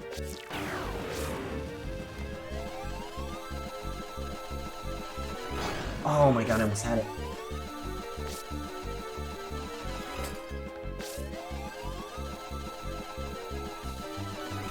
Ugh, okay. The second one I shouldn't have messed up. The first one was just unlucky. Because the thing is, usually Salamence goes for like a quick attack multiple times until it starts flying. But very rarely, it will delay its attack long enough for you to actually catch it before it can do the laser. And I almost got it right there. Like, if I had gotten a fast cycle Salamence, that would have been insane. But, unfortunately, it didn't happen. Not too big of a deal, because that's a more standard fight. It was a bit unfortunate that it went a little bit too close to the side, and I accidentally hit the Salamence while it was flying around. But at the very least, it didn't land again. If it had landed again, then that would have actually started being a problem.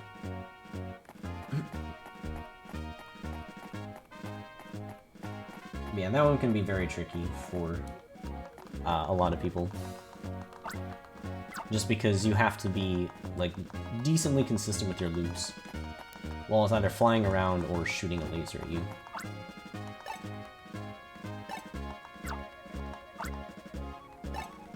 Yeah, I wonder why there's a statue of Entei here. I'm sure it means nothing.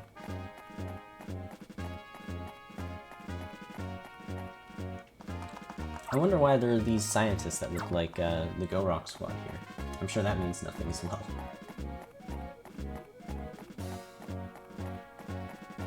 But okay. Either way, onwards to the third trial. And this one's just a movement puzzle. There's wind going on. So we need to, like, prepare our movement to deal with that, but the wind's actually not that strong, so... we can very easily just go through it without actually worrying about, like, what's happening.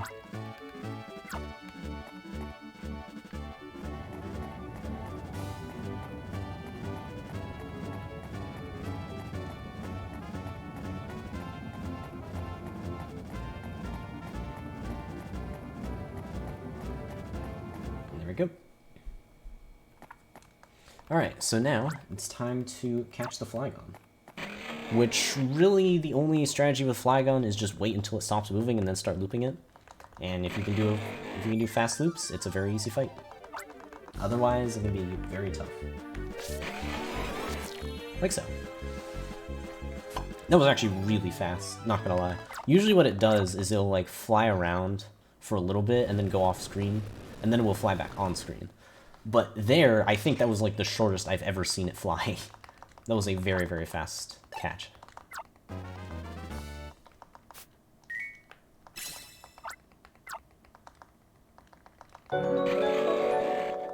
Also, appreciate the Prime sub, Bongo. Also, thank you, chat, for bearing with me while I'm doing this commentary.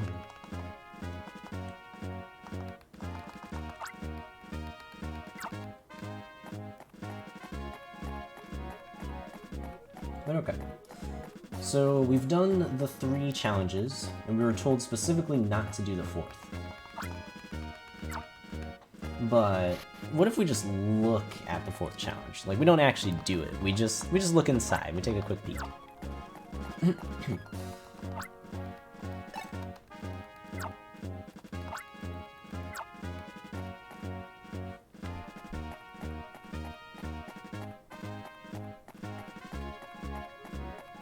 So yeah, there's all this, like, random fire.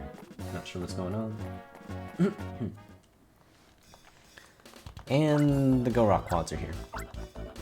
Oh boy.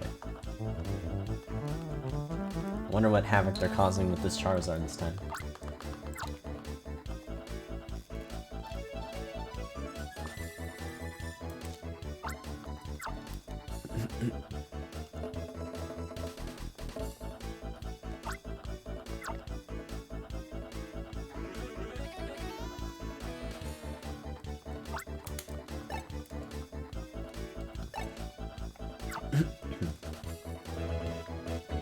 Nice to be able to listen to their tune again.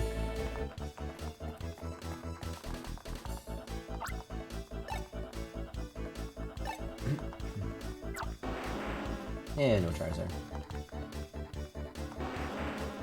Alright, so Charizard is, I think, another pretty memorable thing about this game. Because while the way we do the fight in the run is pretty simple, If it goes, like, slightly wrong, or if I make, like, a big mistake, then it's a pretty brutal fight. Alright, so let's just get over to where he's gonna land. We don't want to stand right on top of it, because if we do, then he will just fly to the other one. Alright, so wait.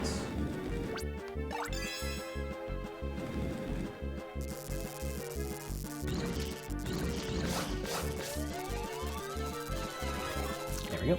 Okay. And yeah, so it's a simple catch in theory, but the problem with it is if you mess up the loops, then like you only really get a couple of shots to do that strategy because you are intentionally taking damage to get the fire away. Because the fire is a very annoying hazard to try to deal with if you're trying to loop very quickly. And so even though pulseless assist is really good, it only lasts for so long. And it can definitely be a problem to just not have, to just have that fire in your way constantly while you're trying to do fast loops.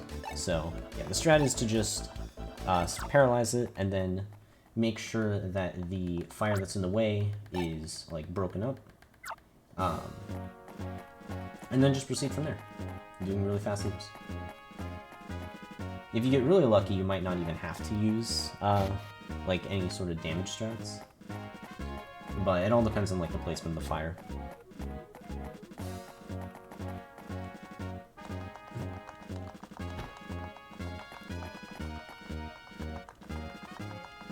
But alright, well, so we may have just completed the 4th challenge. I wonder what Entei has to say about it. I guess nothing, he just left. Alright, bye Entei. Oh no, the horrible calamity was a statue disappearing. Whatever will we do?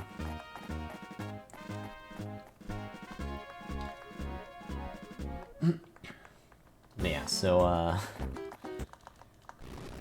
now all of a sudden there's a bunch of stuff happening.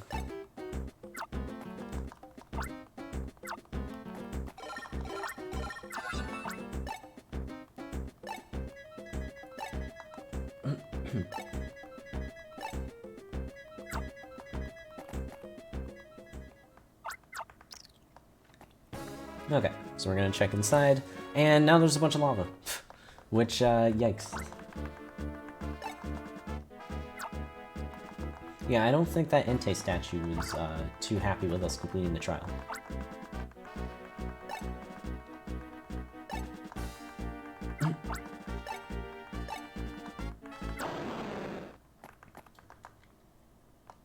And now the Entei is no longer a statue. That should be fun to deal with. Yeah, so now we're getting scolded out because of clearing that 4th challenge.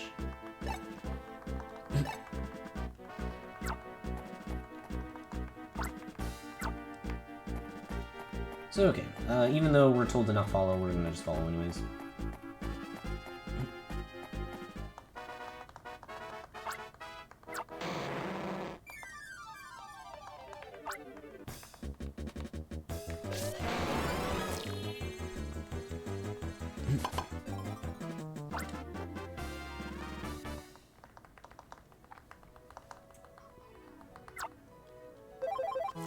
Yeah, so the thing with the Slugma and Makarago here is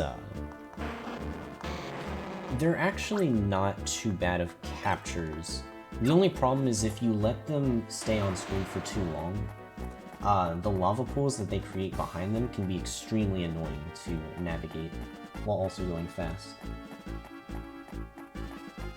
So it kind of forces you to take your time. Also, nice dodge on the Manic trick. That usually gets in your way, since it's stuck in like a weird spot. Okay, Sneasel Meowth. Both of these things suck, and you will see why in a moment.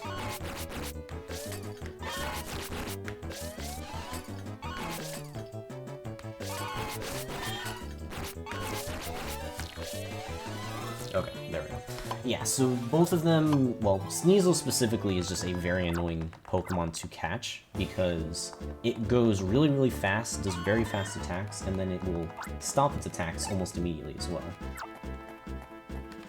So it becomes a very troublesome mon to deal with, especially when there's something else on screen too.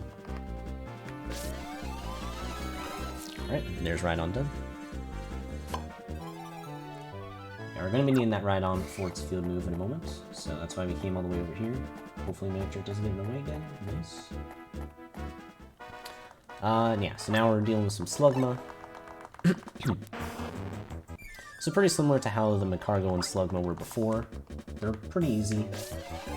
But if I let them stay on screen for too long, they start putting out a bunch of lava pools, and that can be kind of annoying.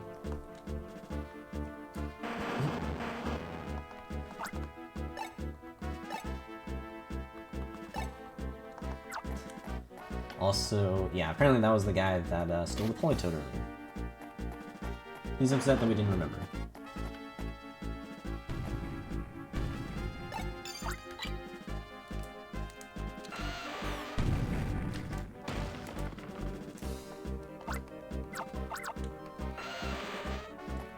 Alright, we're gonna go around this way.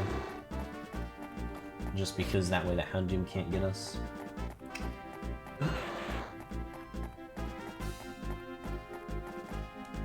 Alright. So now we're reaching the final area of this place.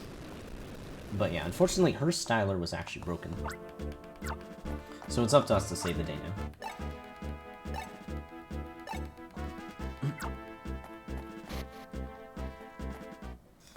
And so now we have to deal with another of the Go Rock quads.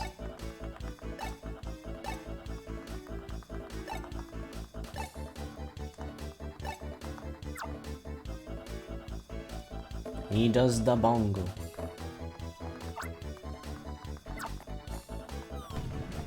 Alright, so slacking. I can attack 1 to 3 times. It is kind of tricky to deal with.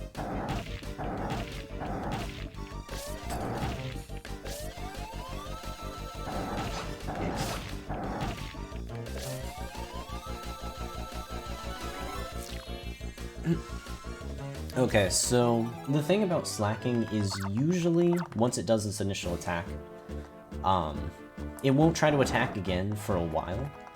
But the problem that I had there was I accidentally hit the slacking with my styler as I was trying to loop it.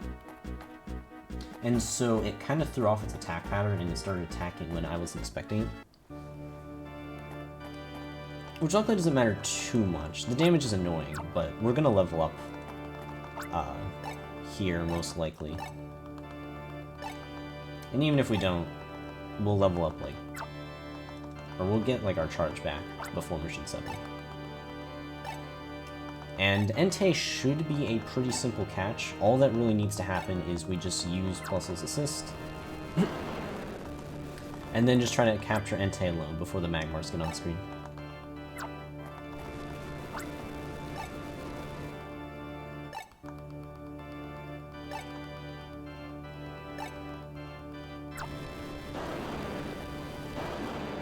Alright, let's take down the Entei.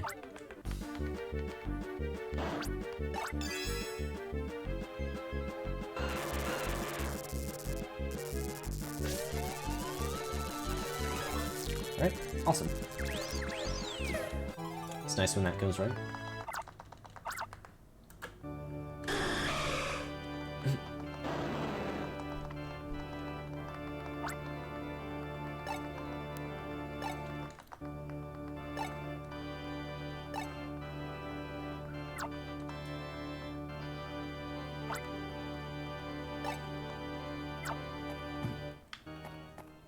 Alright, so even though we just beat his Entei, somehow he manages to escape.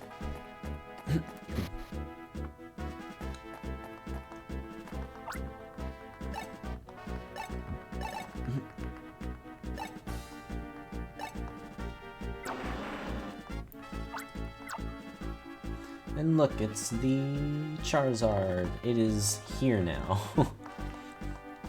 I wonder if it prefers the lava over the water. I'm honestly not sure.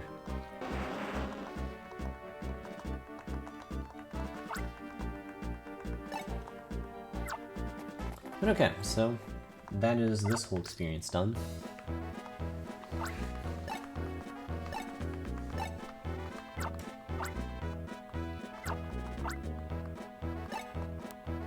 Yeah, even though those fights can be pretty tricky if you're not sure what's to be expected,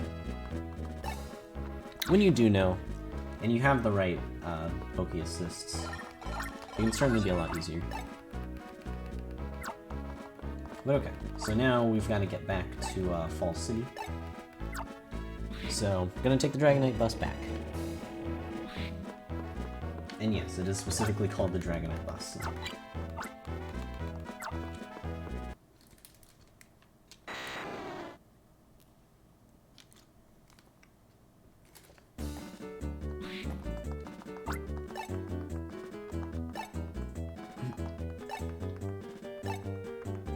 So, yeah, the reason why we came back to Fall City is because it turns out that the Go Rock Quad's factory is actually in the city. It's actually right here the whole time.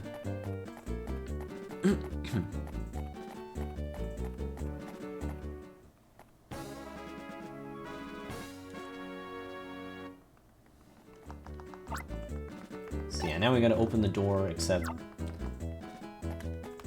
turns out that it needs a password, and it's a 2-digit password, and then Hastings guesses at first try.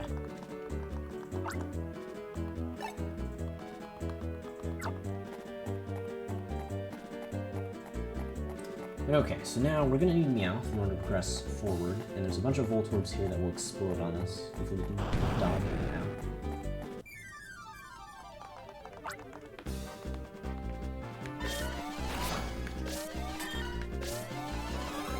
Okay, there we go. It is possible to kind of damage boost off the Voltorbs, but it is unlikely to actually get it to work in a way that would be helpful.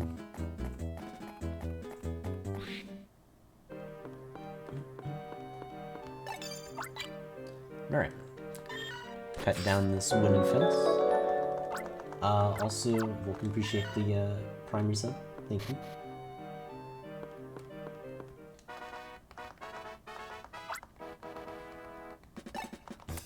Alright. So now, we've got to capture these Voltorbs. Okay. Yeah, so the thing about the Voltorbs is they explode almost instantly usually, but the thing is, even though the explosion looks really big, you can actually pretty reasonably loop around it. So that's what I tried to do there. And luckily was able to get it to work. But okay, so now we just deal with the cutscene for a little while. Not much going on, other than them just talking about their plan for the factory and whatnot.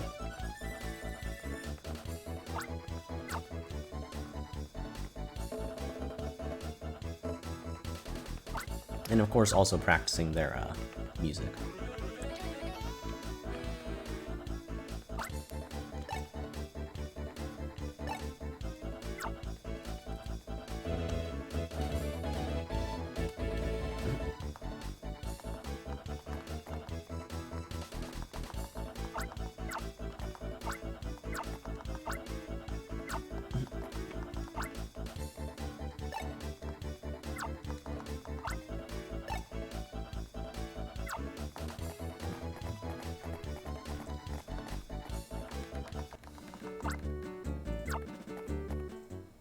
Okay, now we can continue onward.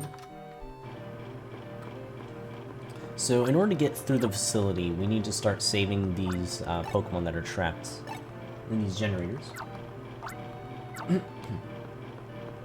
So we're going to need some Pokemon that can actually get through that. Alright, so the gimmick with this place is there's a lot of Pokemon to dodge, Mr. Mime being one of them. Luckily, they turn pretty slowly, so if you can just get around the side of them, you can usually dodge them. And then Mr. Mime's attack is just he'll place, like, a light screen, which It will damage you if you hit it, but as long as you just are looping around them, they're not going to move, so... At least early on.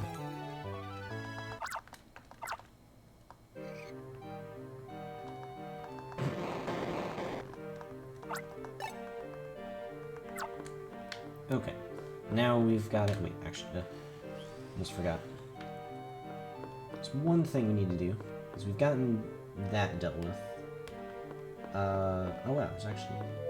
Okay, so we actually get to deal with confusion. That's kind of cool. So, how confusion works in this game is it just randomly changes your directions.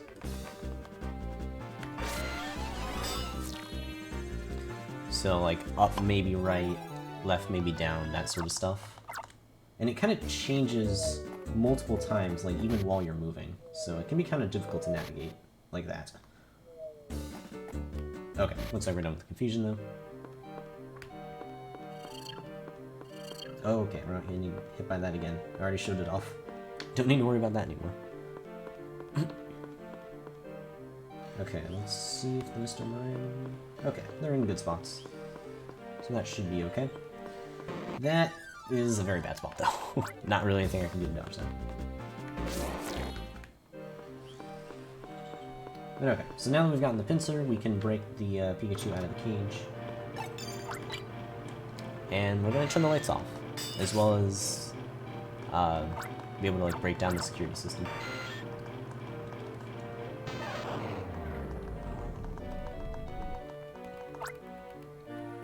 But now that the lights are off, it gives rise to the ghost Pokemon. Which, if one of them runs into me, I will catch it, because it's actually kind of useful for a fight coming up. I'd rather not catch it here, though. I'd rather catch it when I'm trying to get past the Ghastly in the next room over. Because the problem with ghosts is, they actually take your Pokemon. And that's kind of a problem when you need them for field moves. But before we deal with that, first we've got to enter that room, and we've got to fight this guy in order to get through to that room. So, I'm going to do a quick loop here. Use the assist. That should keep them all next to each other. It allows us to do pretty nice capture here.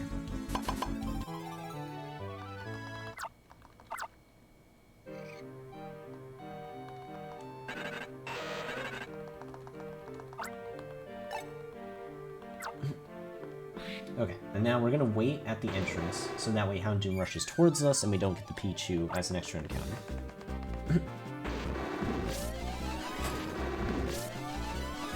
Okay, there we go.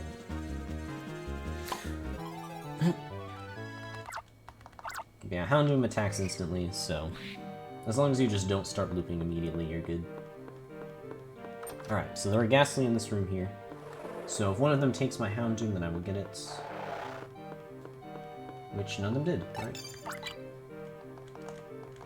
And that should be okay.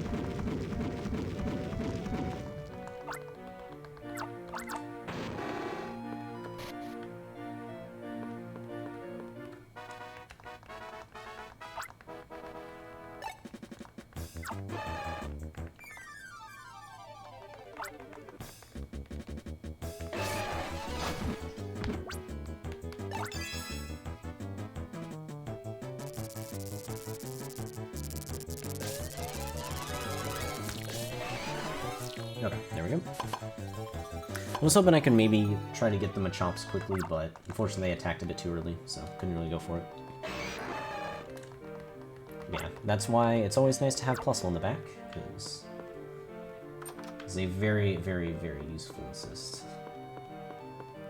Alright, and now, so it's time for the rats. We got 8 of them here, and they all just take one loop. Let's see if we can do it.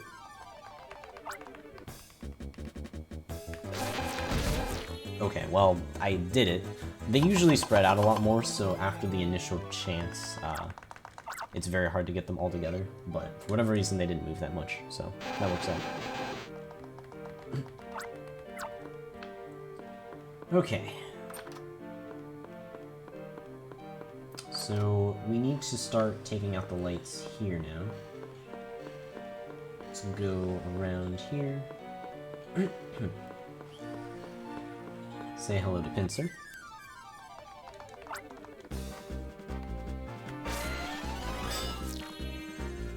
Yeah, we're gonna be using this pincer to take out another generator.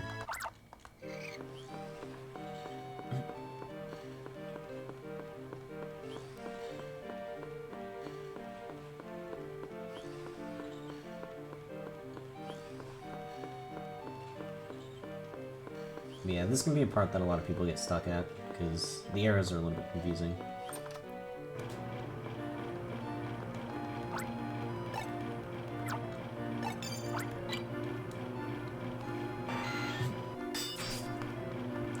There we go. We've saved another Pikachu.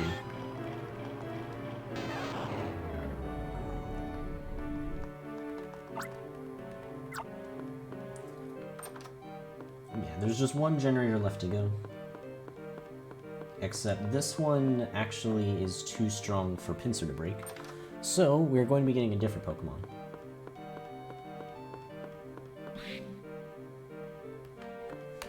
Alright, so they're a Machoke here. They can be kind of annoying to run away from. Okay, luckily no extra encounter. That's good. Alright, there's a Mr. Mime here, and... Okay, that was very close, but we dodged it.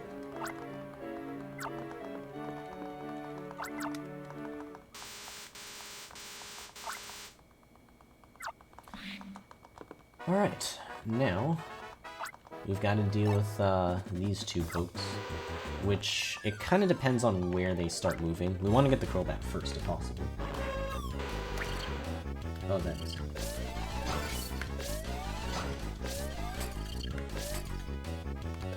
Alright, we're just gonna have to puzzle this. Because I could probably still get it from here, but they were just moving too much. Okay, there we go.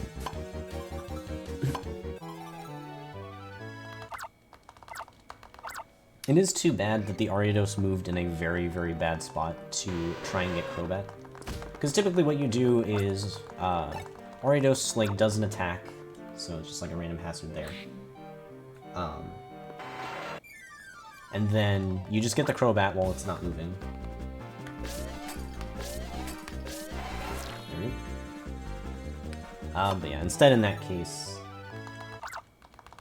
it didn't really let me do that.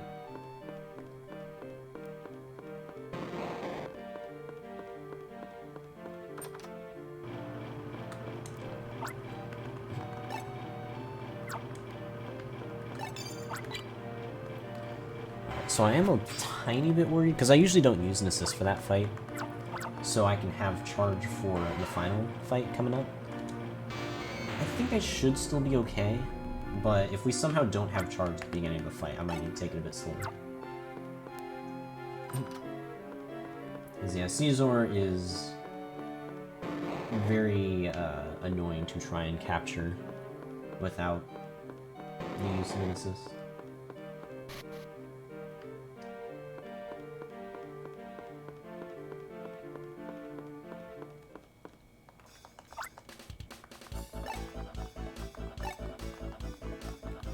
Alright.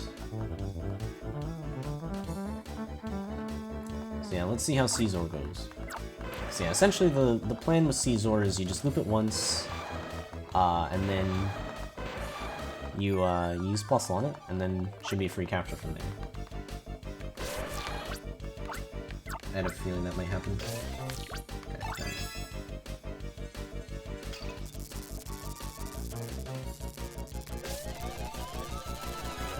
Okay, okay, there we go. And that is the capture done. Yeah, I was a little bit worried that I wouldn't actually have enough charge off of that, and I was right, but yeah, the easy solution is just one more loop, and that worked out.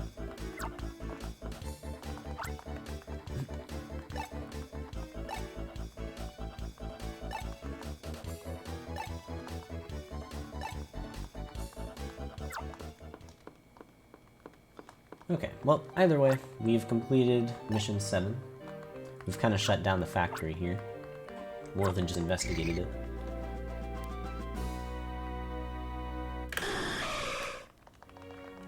But there we go. Alright, so now it's time for another one of these, like, mini missions, essentially. So we're gonna head back to Summerland, and the submarine is going to be just about ready, except for one specific part that we need to get in the forest.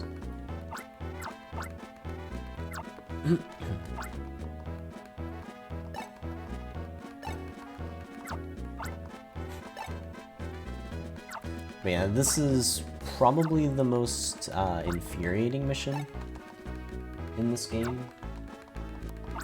Like, it's not necessarily difficult, it is just very annoying with what it does.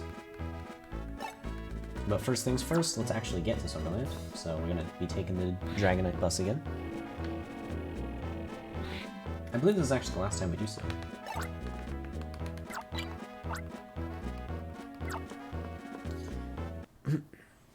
So, let's head over there.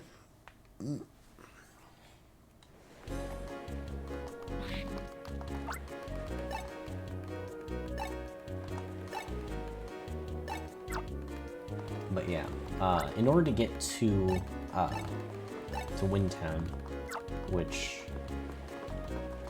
is like the next area we need to get to, we need some way to like traverse underwater, which now that submarine's actually looking pretty good. But yeah, in order for it to actually get finished, we need to get the last bit of parts, which were dropped in the forest. And the problem is the guy that that's following us is really afraid of bugs, as it will be shown here in a moment. It's pretty rough because if you even touch a single bug, he will reset you back to the entrance.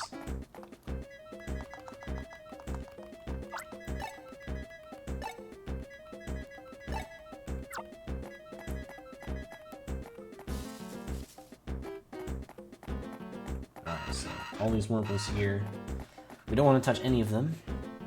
If we hit the Electrike here, it's actually not that big of a deal, because it won't like reset us back to the beginning. But any of the bugs that are coming in this upcoming section, even one of them hits me and... oh god.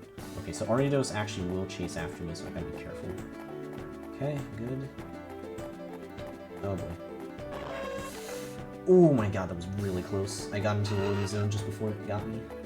Oh god, no, no, no, no, no. Yep. That is unfortunate. And this is why it's easily the most annoying mission in the game. Because the Ariados can see you from a mile away, and then if it does, it will chase after you until you are dead. And so we're back to the beginning again. And which means we have to deal with even more Ariados, which hopefully will not be too much of an issue. Okay, that is a very bad spot for Ariados again. Okay, I was not sure if I could dodge that Beautifly there.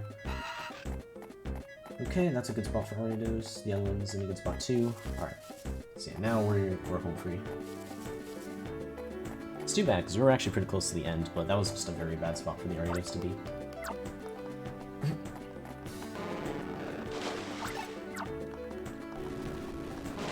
Yeah, now there's a bunch of carps.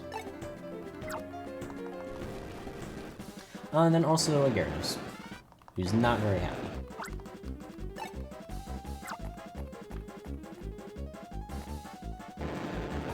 Alright, so this catch, I just kind of want to get the carps away from Gyarados.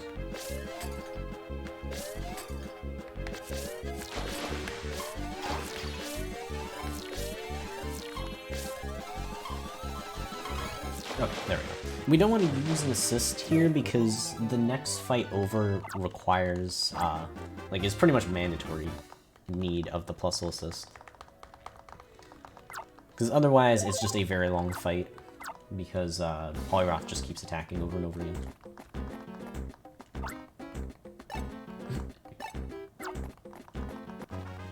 Yeah, well, it's unfortunate that I did get hit by a bug, it should be fine.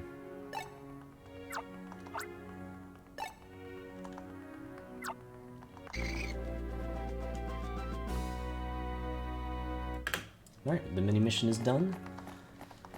And now we can proceed onward. Okay, so now we're on mission 8. Although first things first, we've got to actually get to where mission 8 is. So we get to use the submarine.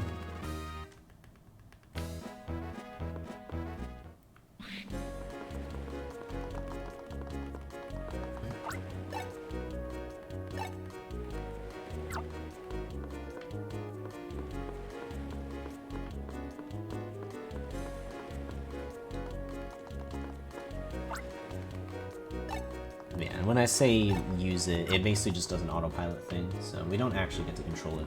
It just takes us to where we need to go. But yeah, so our mission is just to get to Windtown. That's really about it. Although along the way we gotta do a couple things.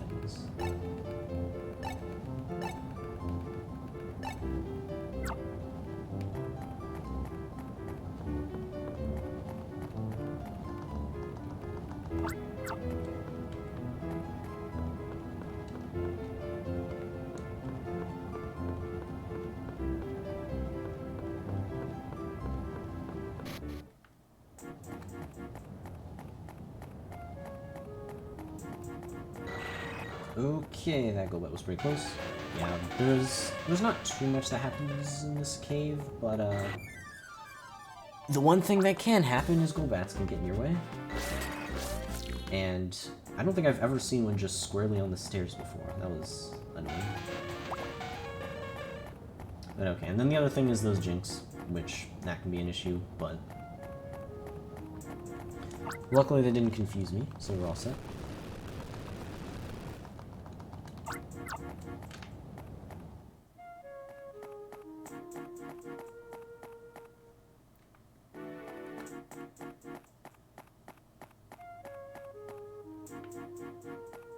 Whoa, okay, that soul rock actually got pretty close too. Heck. But okay, so yeah, now we can just hustle immediately here.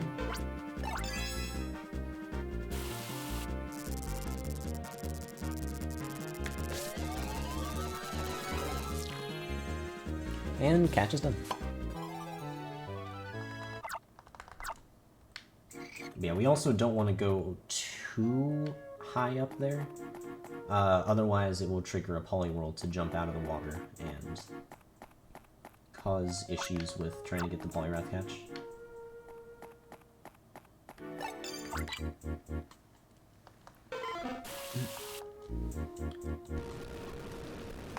But okay, so yeah, we use the Polyrath on the Steelix to make it move, and that way we can progress forward.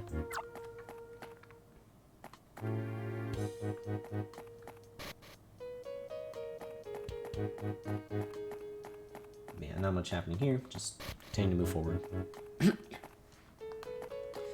And so now, we reach the final Ranger Leader.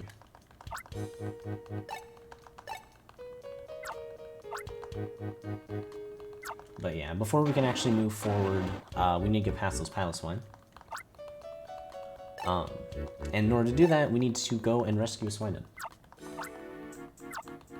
Which means we get to do a slide.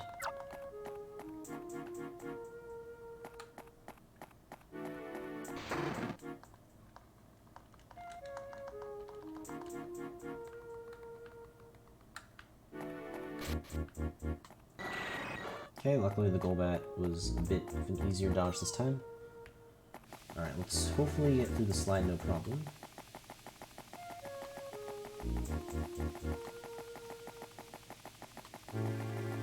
And there we go. Yeah, just find him.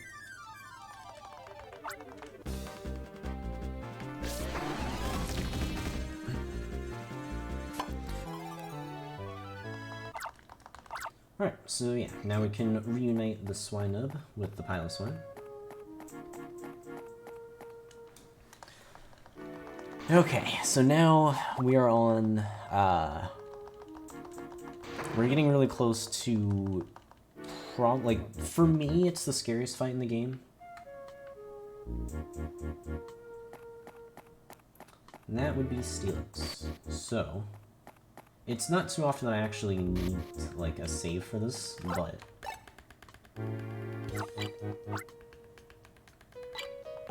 due to it being a marathon setting, I'm definitely going to save just in case something goes really wrong with Steelix.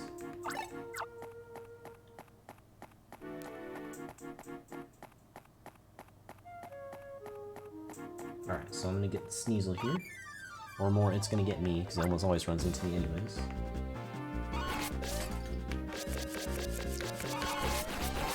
Okay.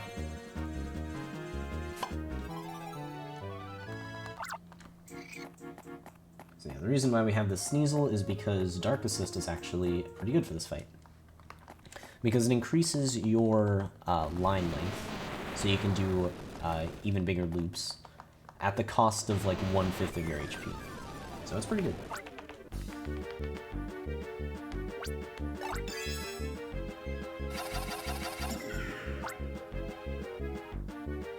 Alright, now we just gotta wait for it to start going in a circle.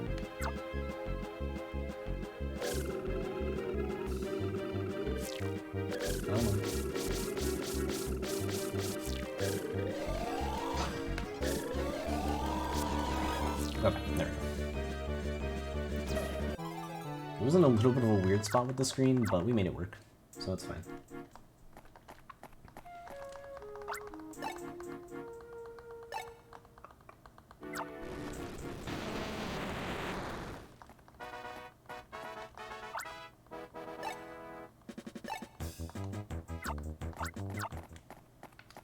Alright, but yeah, with that Steelix done, we basically just go to the end of this mission.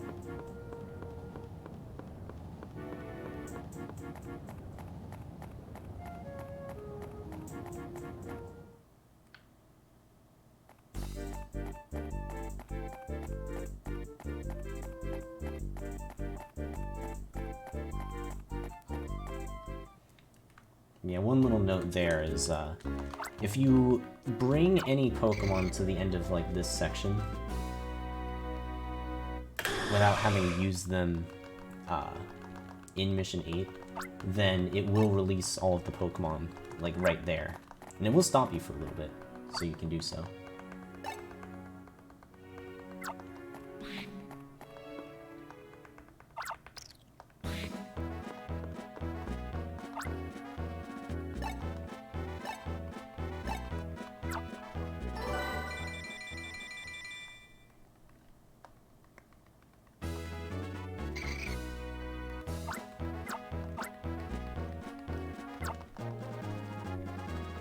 Alright, well, with Ranger rank 9, we do get our final charge boost. So now we can use the maximum amount of power whenever we maximum charge plusless assist.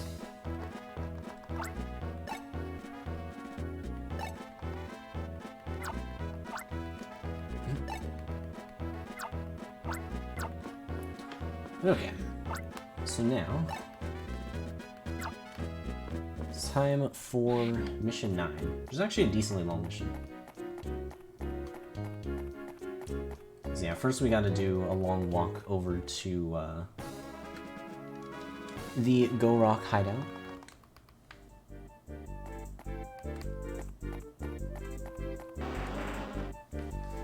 Yeah, first things first, we actually need that Poliwhirl. So hopefully we don't scare it away and it goes into the water.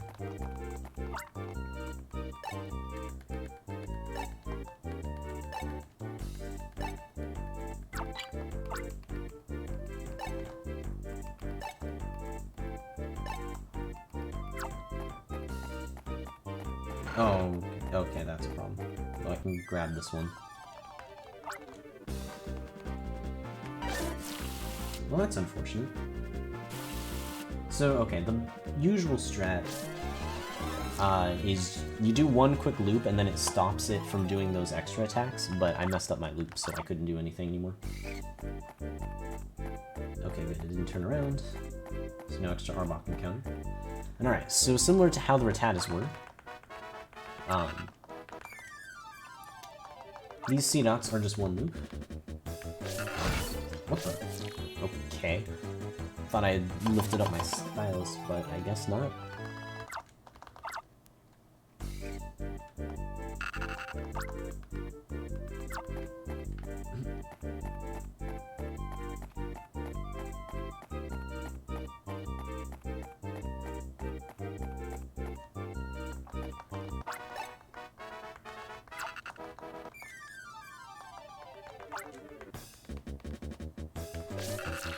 Okay, at least that one was pretty good.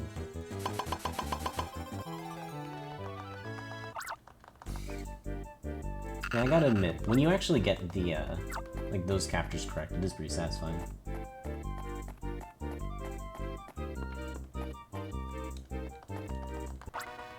Alright, so... well, there's a bunch of sea dots here. There's a Nuzleaf in the middle, so... I'm gonna loop all of them once, and then get the Nuzleaf after.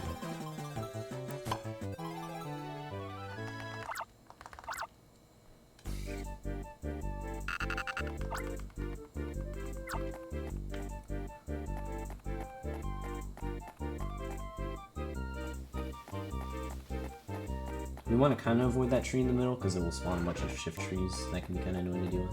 Whoa. Okay, that is just new.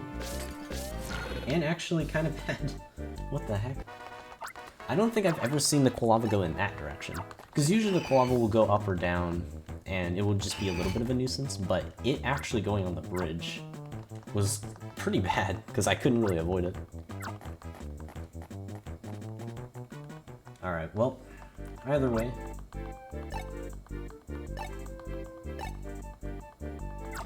We need to go and catch the Altaria, although we usually find a Swablu instead. That gets in our way. Oh, there's the Altaria. And it's running straight towards the Swablu. That's great. Okay. I think I'm gonna have to puzzle this. This is way too many to deal with.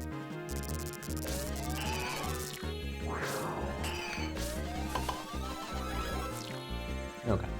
So having those 2 extra Swablu's is kind of problematic. We'll deal with the consequences later. For now, it's just extra catches, which just don't do anything for us.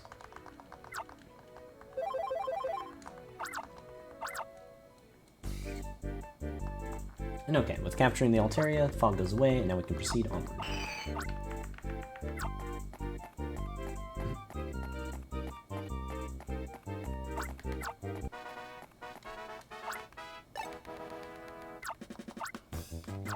Man, there's not really a whole lot I can actually do with the Swablus, because the fights coming up don't really need them. I guess I'll just keep them on hand for later? I don't know. Could possibly use one on the Pilot's one.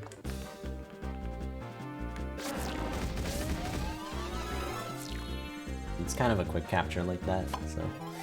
don't know. I guess they'll just tag along for a while. Oh, yeah. Getting the Pilot's one so we can break down this tree, move forward.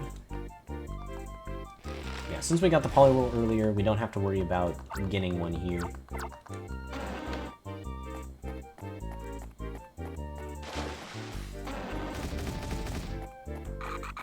Okay, that was close. Alright. So we get to see Charizard again. It doesn't look too happy here. So yeah, now... this is why we got the Poliwhirl, because this fight becomes a lot easier with Poliwhirl's assist.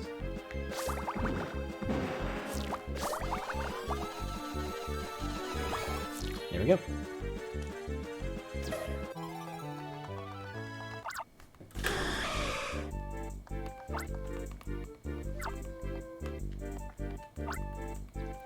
Okay, so on to the next part of this mission. Now that we've saved the Charizard, we've got to actually enter the hideout. So,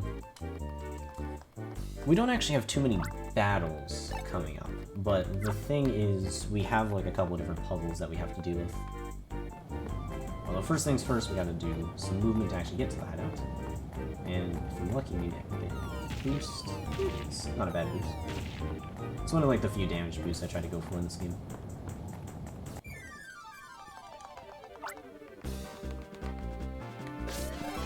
Okay, we're gonna be needing 2 different Tango, because we've got to cross 2 different gaps.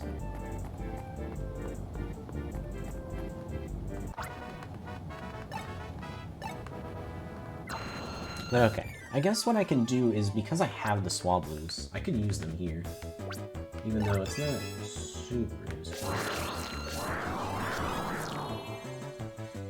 Yeah, I mean, it ended up making the catch pretty quick, so I think it was alright.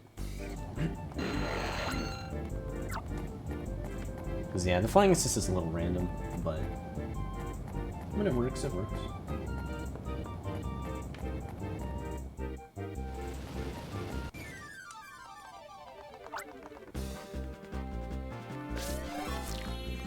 Alright, now that we have our 2 Tango, we can cross the gap.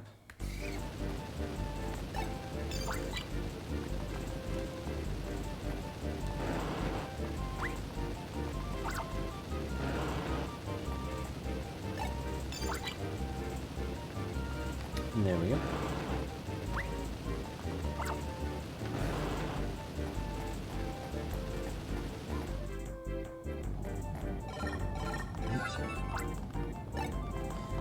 Okay, so in order to get to the hideout, we gotta climb up this wall, which has more Glygars, which hopefully I won't run into again. Let's see where the second one is. Yeah, that should be okay. A little close, but yeah, it's okay. Yeah, goodbye, Burbs. Goodbye, Burbs.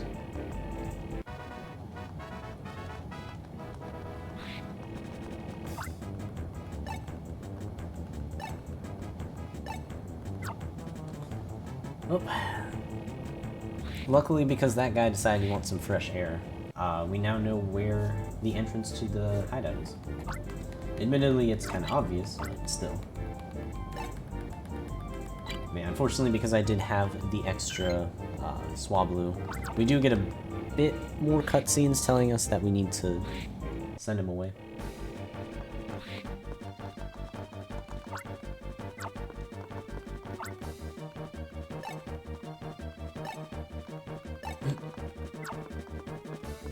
But okay, so now it is time for the floor puzzle. If we accidentally hit any of the tiles while they're lit up, it will send us back to the start.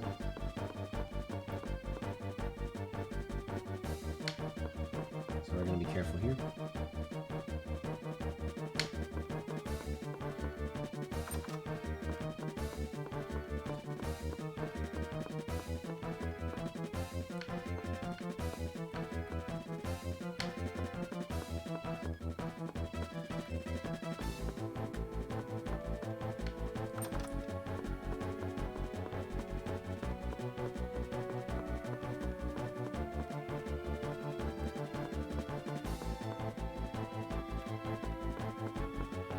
Alright, there we go.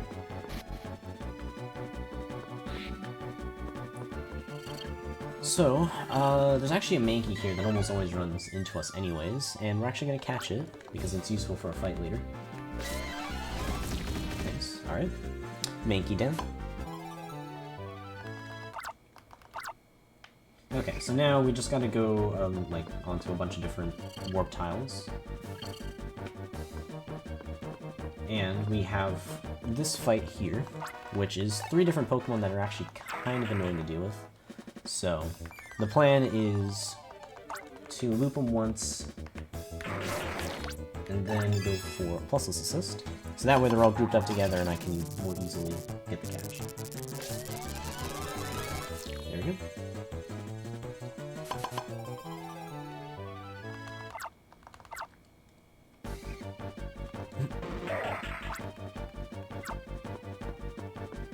Okay, so now we gotta go through a bunch more warp tiles. This place is more so just about memorization, which isn't too bad here.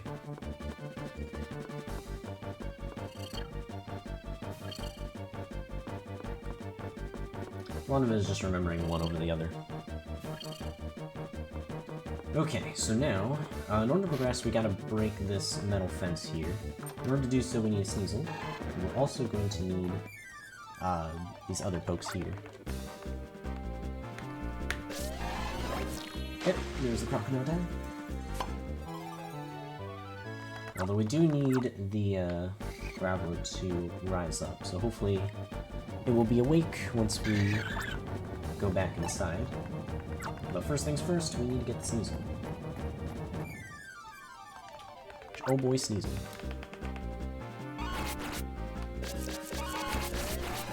Okay, there we go. Luckily it wasn't too big of a pain this time. Oh shoot. Oh, I thought that tailor was gonna run right into me. Okay, hopefully the Graveler's up. Okay. Ugh, yeah, I just barely caught it in time. There we go. Okay, so now we have everything that we need to get through this.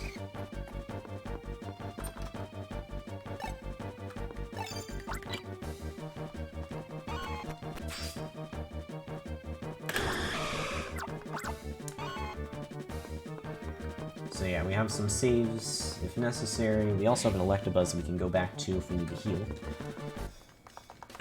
Luckily, the Pokemon assists definitely help a lot, so we should be okay here.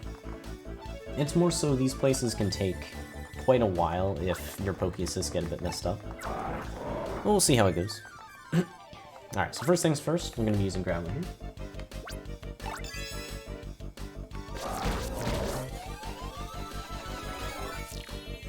And yeah, thanks to his assist, we can actually flick some rocks at the Camerups.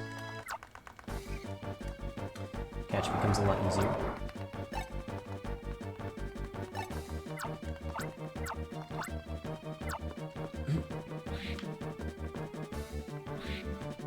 Okay, so the next fight is probably the hardest. What we need to do is we need to catch the Slack offline. The best way to do this is going for an immediate plus-in into using Mankey's assist, and then catching them really quickly. Because what Mankey's fighting assist does is every loop you do counts as double, so it makes fights go a lot quicker. And with how short some of these guys are actually stunned for, it is very nice.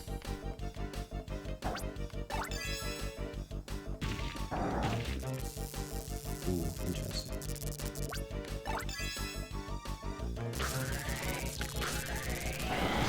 Oh, that's not good.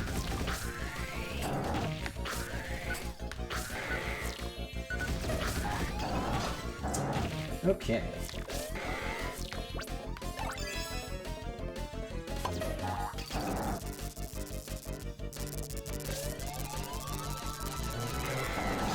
Oh, that's not good.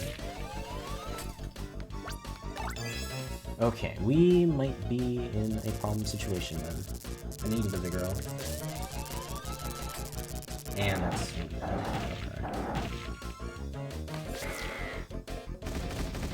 They're close together, which is actually a very problematic thing. The only way I can do this is if I get the Vigoro. There's no other way. There we go. Now let's let it attack. Okay. It's a little bit worrying there, but yeah, that's one of the big reasons why Plusle is just so good. Because even though I made some mistakes there and it nearly cost me, Plusle's just such a good safety net that it's unlikely that I'll lose the run, something like that. It'll just make things slower.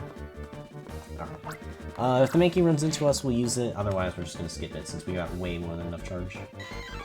Okay, that's gonna run into us. Sometimes it doesn't, sometimes it does.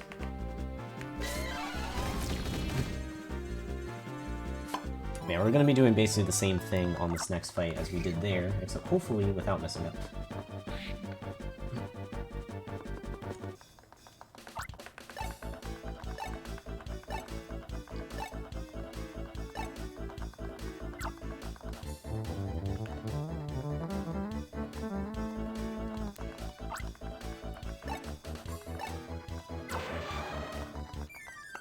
Alright, let's see what happens here.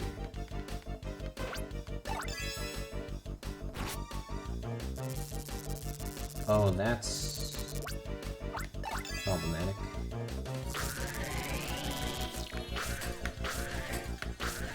Okay. I was a bit worried there because the Scyther was off screen, but luckily we still caught it. And since we're at full HP for the upcoming fight, we should be fine.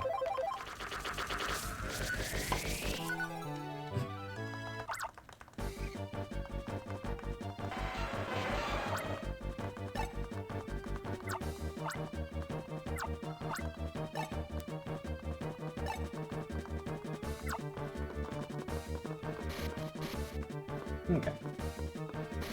So now, we get to deal with the last. You know what, I'll save here just in case.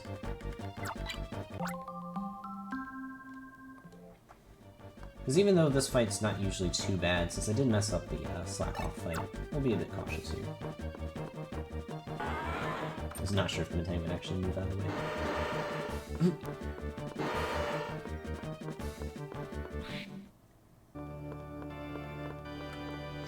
Alright, so now we get to deal with the Larvitar line. The best way to deal with this is to capture Larvitar first. Once that's captured, we're going to be using Crocodile. We're going to capture the other two in bubbles, and then deal with it that way. Hopefully it'll work out. If not, well, it's a little bit tricky to use Plusle, but we'll figure out a way to manage.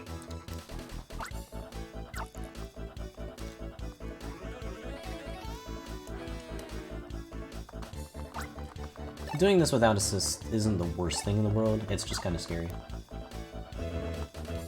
Yeah, we should be able to do it.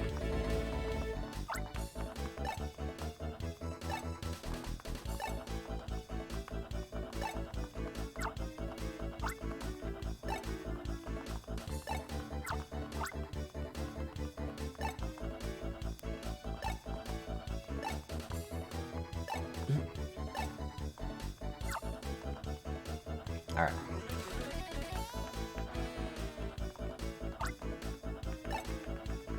Let's take down this boss fight.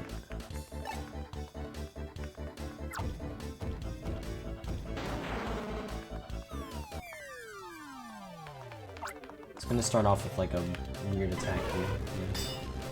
Yeah. Okay, so we just need to get them away. Come on. Oh, that's not good. Come on. Come on. Because I need to get the Larvitar away.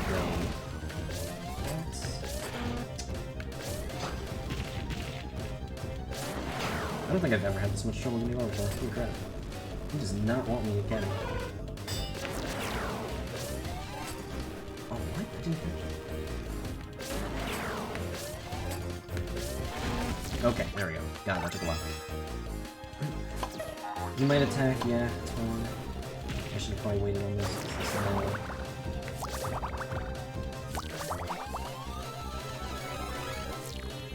A little bit riskier, but we got through. Yeah, dang, I don't think I've ever had that much trouble getting Larvitar. We still got it, but yeah, usually it doesn't stick around the Pupitar that much. Because it's pretty random where they end up going. And as long as the Larvitar's alone, it's super free to get. But yeah, when it's next to Pupitar, Pupitar's a bit harder to like deal with, because it will just start attacking whenever you start looping. And so actually dealing with that while also trying to make sure that the Tyranitar is not shooting lasers at you from a distance is pretty tricky. So I got very unlucky with that and the slacking fights.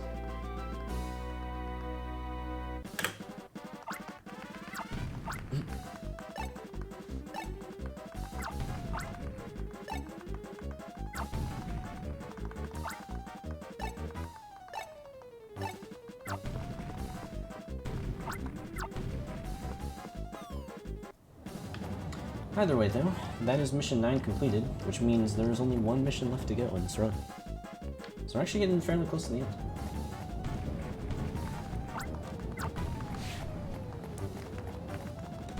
Should still have a good, like, 15 minutes or so, but...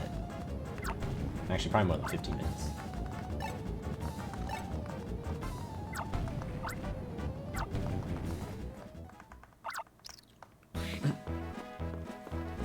But yeah, hopefully it goes alright. Because, yeah, the end... The end is not necessarily too bad anymore, especially with the assist strats that we do for the speedrun. But if anything does go wrong, it can be pretty scary. It'd be cool if I actually clutch it out, but it would certainly be a lot better if I just don't make any mistakes when I'm using the assist.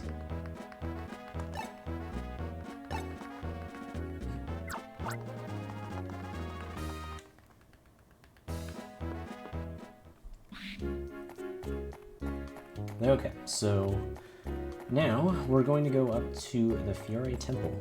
And our journey will end there. Hopefully the Arbok doesn't get in my way. Oh, that is just a nope.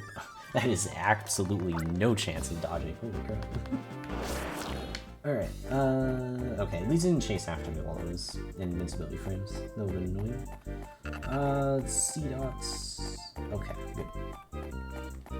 The C-dots actually can be a bit worse than you'd expect, because the problem with them is if you catch one of them, it's like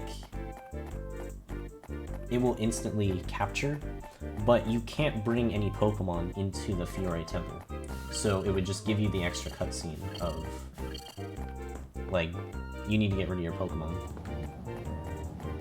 So luckily we were able to dodge those at least.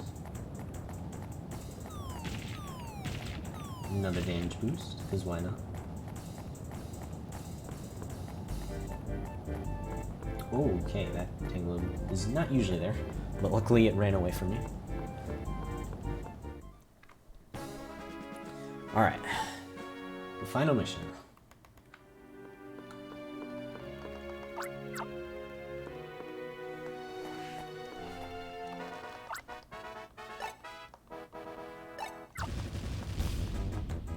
So yeah, he locks us out of the temple, and unfortunately we can't really open it because the field move is pretty difficult to actually get.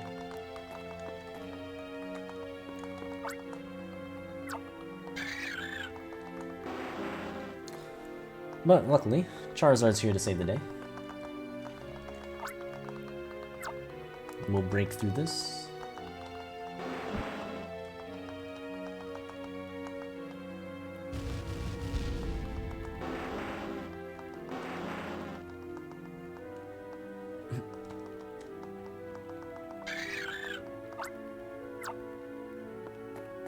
Okay, and now it's time for this final section. So we're going to be getting a bunch of different mons here in preparation for the end.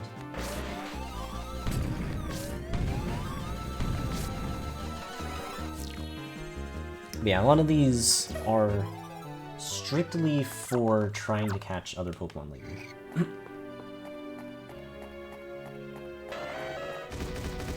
Because yeah, there's actually a bunch of different variations that you can do with the final boss strats. The ones I'm doing are a bit quicker than most of them.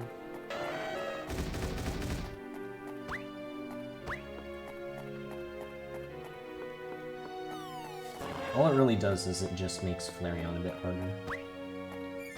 But okay, so yeah, the thing about this place is we need to be getting all, like, the 3 evolutions of Gen 1.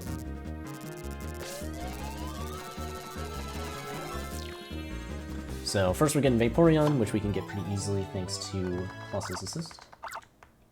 Then we're going to get this Ariados. Let's see where it jumps.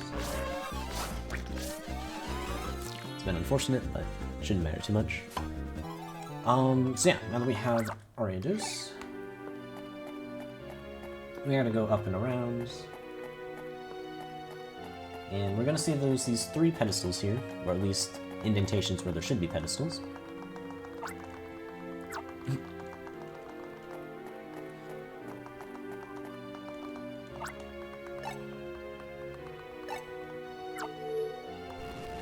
Yeah, so by reading that scripture, we now have a bunch of these pedestals to place Pokemon on.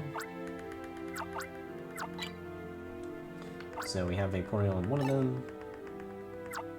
Let's go and get the other two. But yeah, to deal with Jolteon, it's just really quick, so best way to deal with it is Argus. There we go.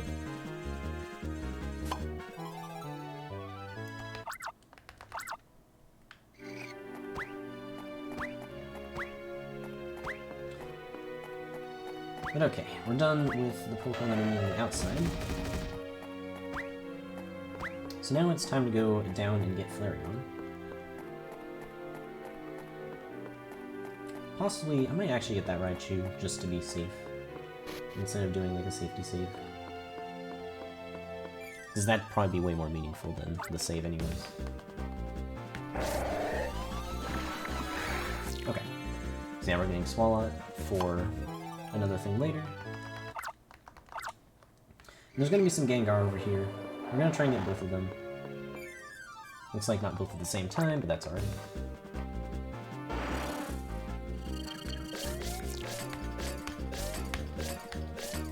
Wow, I'm very unlucky.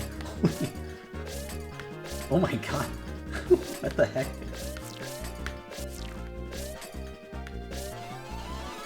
Okay, that was actually kind of impressive, not gonna lie.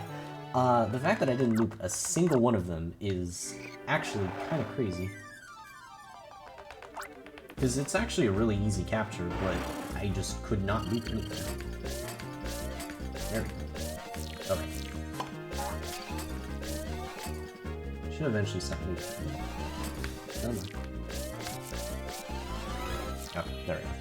Yeah, he usually stops for a little bit before he does his attack, and that's when you can get him pretty easily.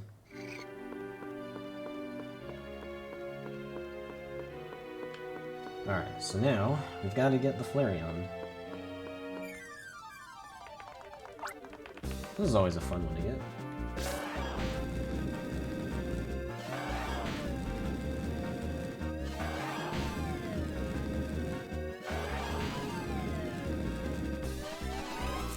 There we go.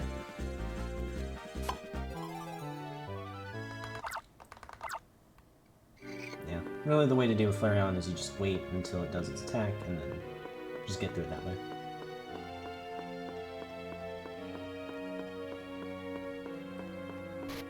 Yeah, we're just gonna get the Raichu for a bit of safety. I shouldn't need it, because, like I've been saying, the end isn't too bad with the red assists. But we'll get it for safety.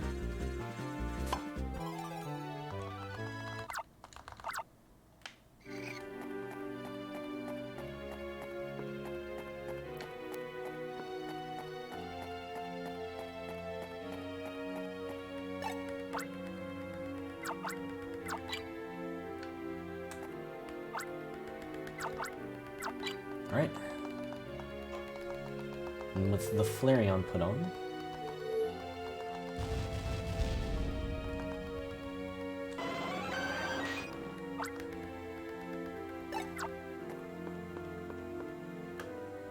let's proceed onward towards the end. With the Raichu, I should need to save. Okay, so what we're gonna do here is we're gonna hope that the Linoon actually all are on screen still when I use my puzzle assist. Looping them doesn't make a difference because they just zoom out of the way anyways. Okay, that's pretty good actually. And I just messed up. Okay. They didn't move though. Alright, thank you Linoon. Appreciate you helping out the speedrun. I don't know what happened there, but I'll take it.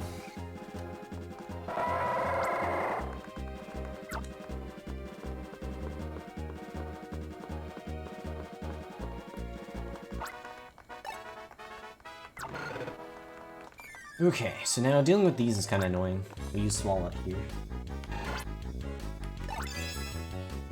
Oh,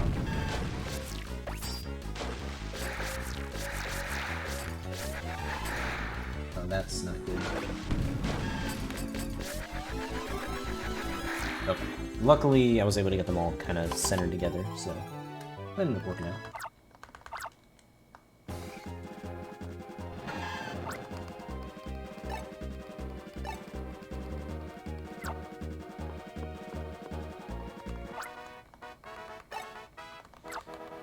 Next up, we're going to use Gengar's assist, and the reason why we put up with those Gengars, just to be able to deal with this fight, is Ghost is actually really, really good as an assist.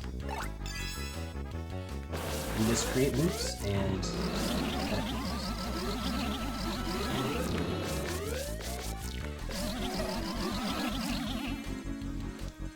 But yeah, it's quite useful, because you can actually keep them stun-locked, as long as you just keep looping them.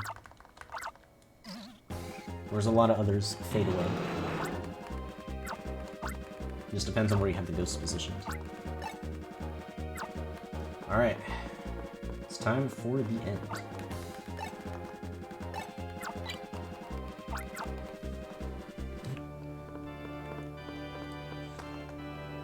So yeah, all that's really left to do is we just have to capture all 3 of the legendary beasts in a row. If we get into trouble, we still have the Raichu assist for safety. Yeah, we're gonna start off with Raikou, and if we can actually get the quick capture, that'd be pretty cool to show off. But essentially how that works is if you do a loop on it at at a very precise time, you can get it to kind of stop its attacks early, which allows you to start trying to catch it early.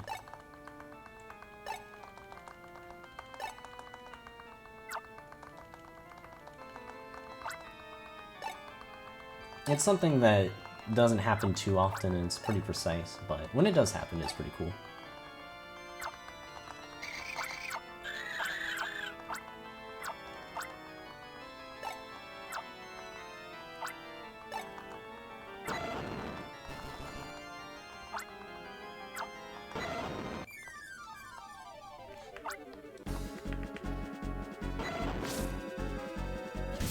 Yeah, oh well. A little bit too early.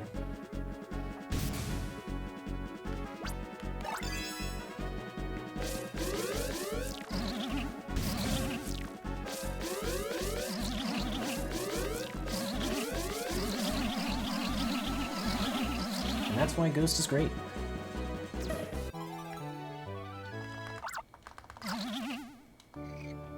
Alright, 1 down, 2 to go.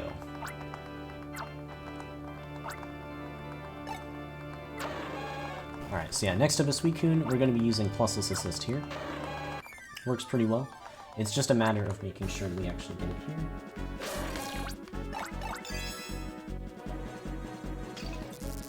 Alright, nice.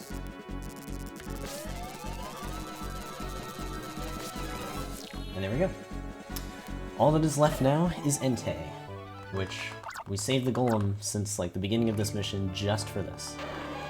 And yeah, before Entei used to be a complete mess trying to deal with, because it would just move around a little bit and it was surrounded by fire, so if you got too close to it, it would just damage you a bunch. So it was just annoying. Plus there was also fire hazards around in like different kinds of patterns. So there's just a lot of ways this fight was just messy. But then we realized that Golem actually kind of breaks this fight, and that you can start looping before you've taken out all of the fire. And if you just continuously loop, you actually can just catch it before it even does anything. So that is what we're going to try and do right now. There's a couple types of fire patterns. We want one where there's a fire in the center. If we can get that, then we can get a pretty fast Entei catch. If we get the triple one, that's going to be a bit harder, but we can still do it. Okay, it is the triple one, but it should be fine.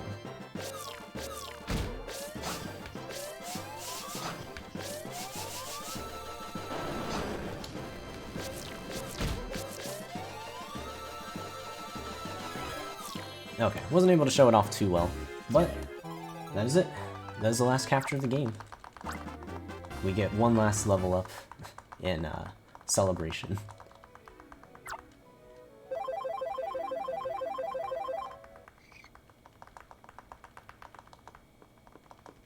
Yeah, so now all that is left is just mashing until we get to the final mission clear prompt, or jingle. But yeah, that was Pokemon Ranger.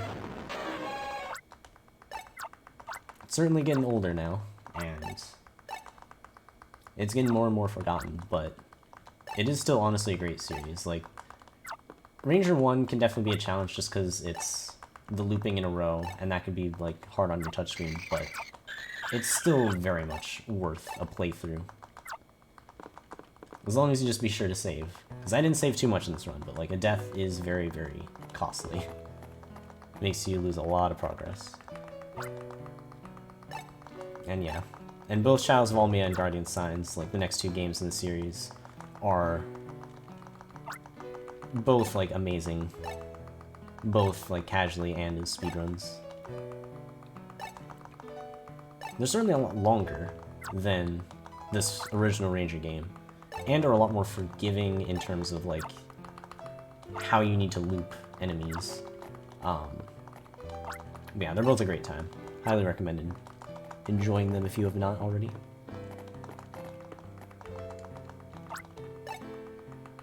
Also, fun fact about this Ranger run, it's going to be the English Wii U World Record.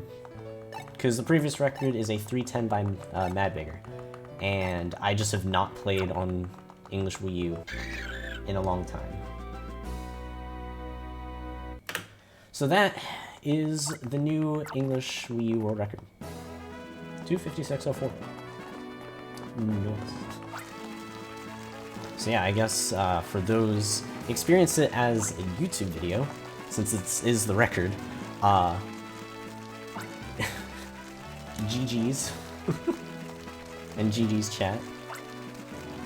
But yeah, so the reason I did this whole commentary thing, if, like, depending on how much I actually included at the beginning, is this is a submission for GDQ. I'm gonna try and see if I can actually get Ranger into GDQ. Whether it'll actually be on English or on Japanese, I'm still not sure. I mainly just wanted to do English because I haven't done English Wii U in a long time, and I figure it would probably be better for the game to slightly explain itself as I'm explaining it too, so it just worked out. But yeah, I mean, that's it for this run. So thank you guys for watching. And I'm gonna go on to my next submission now.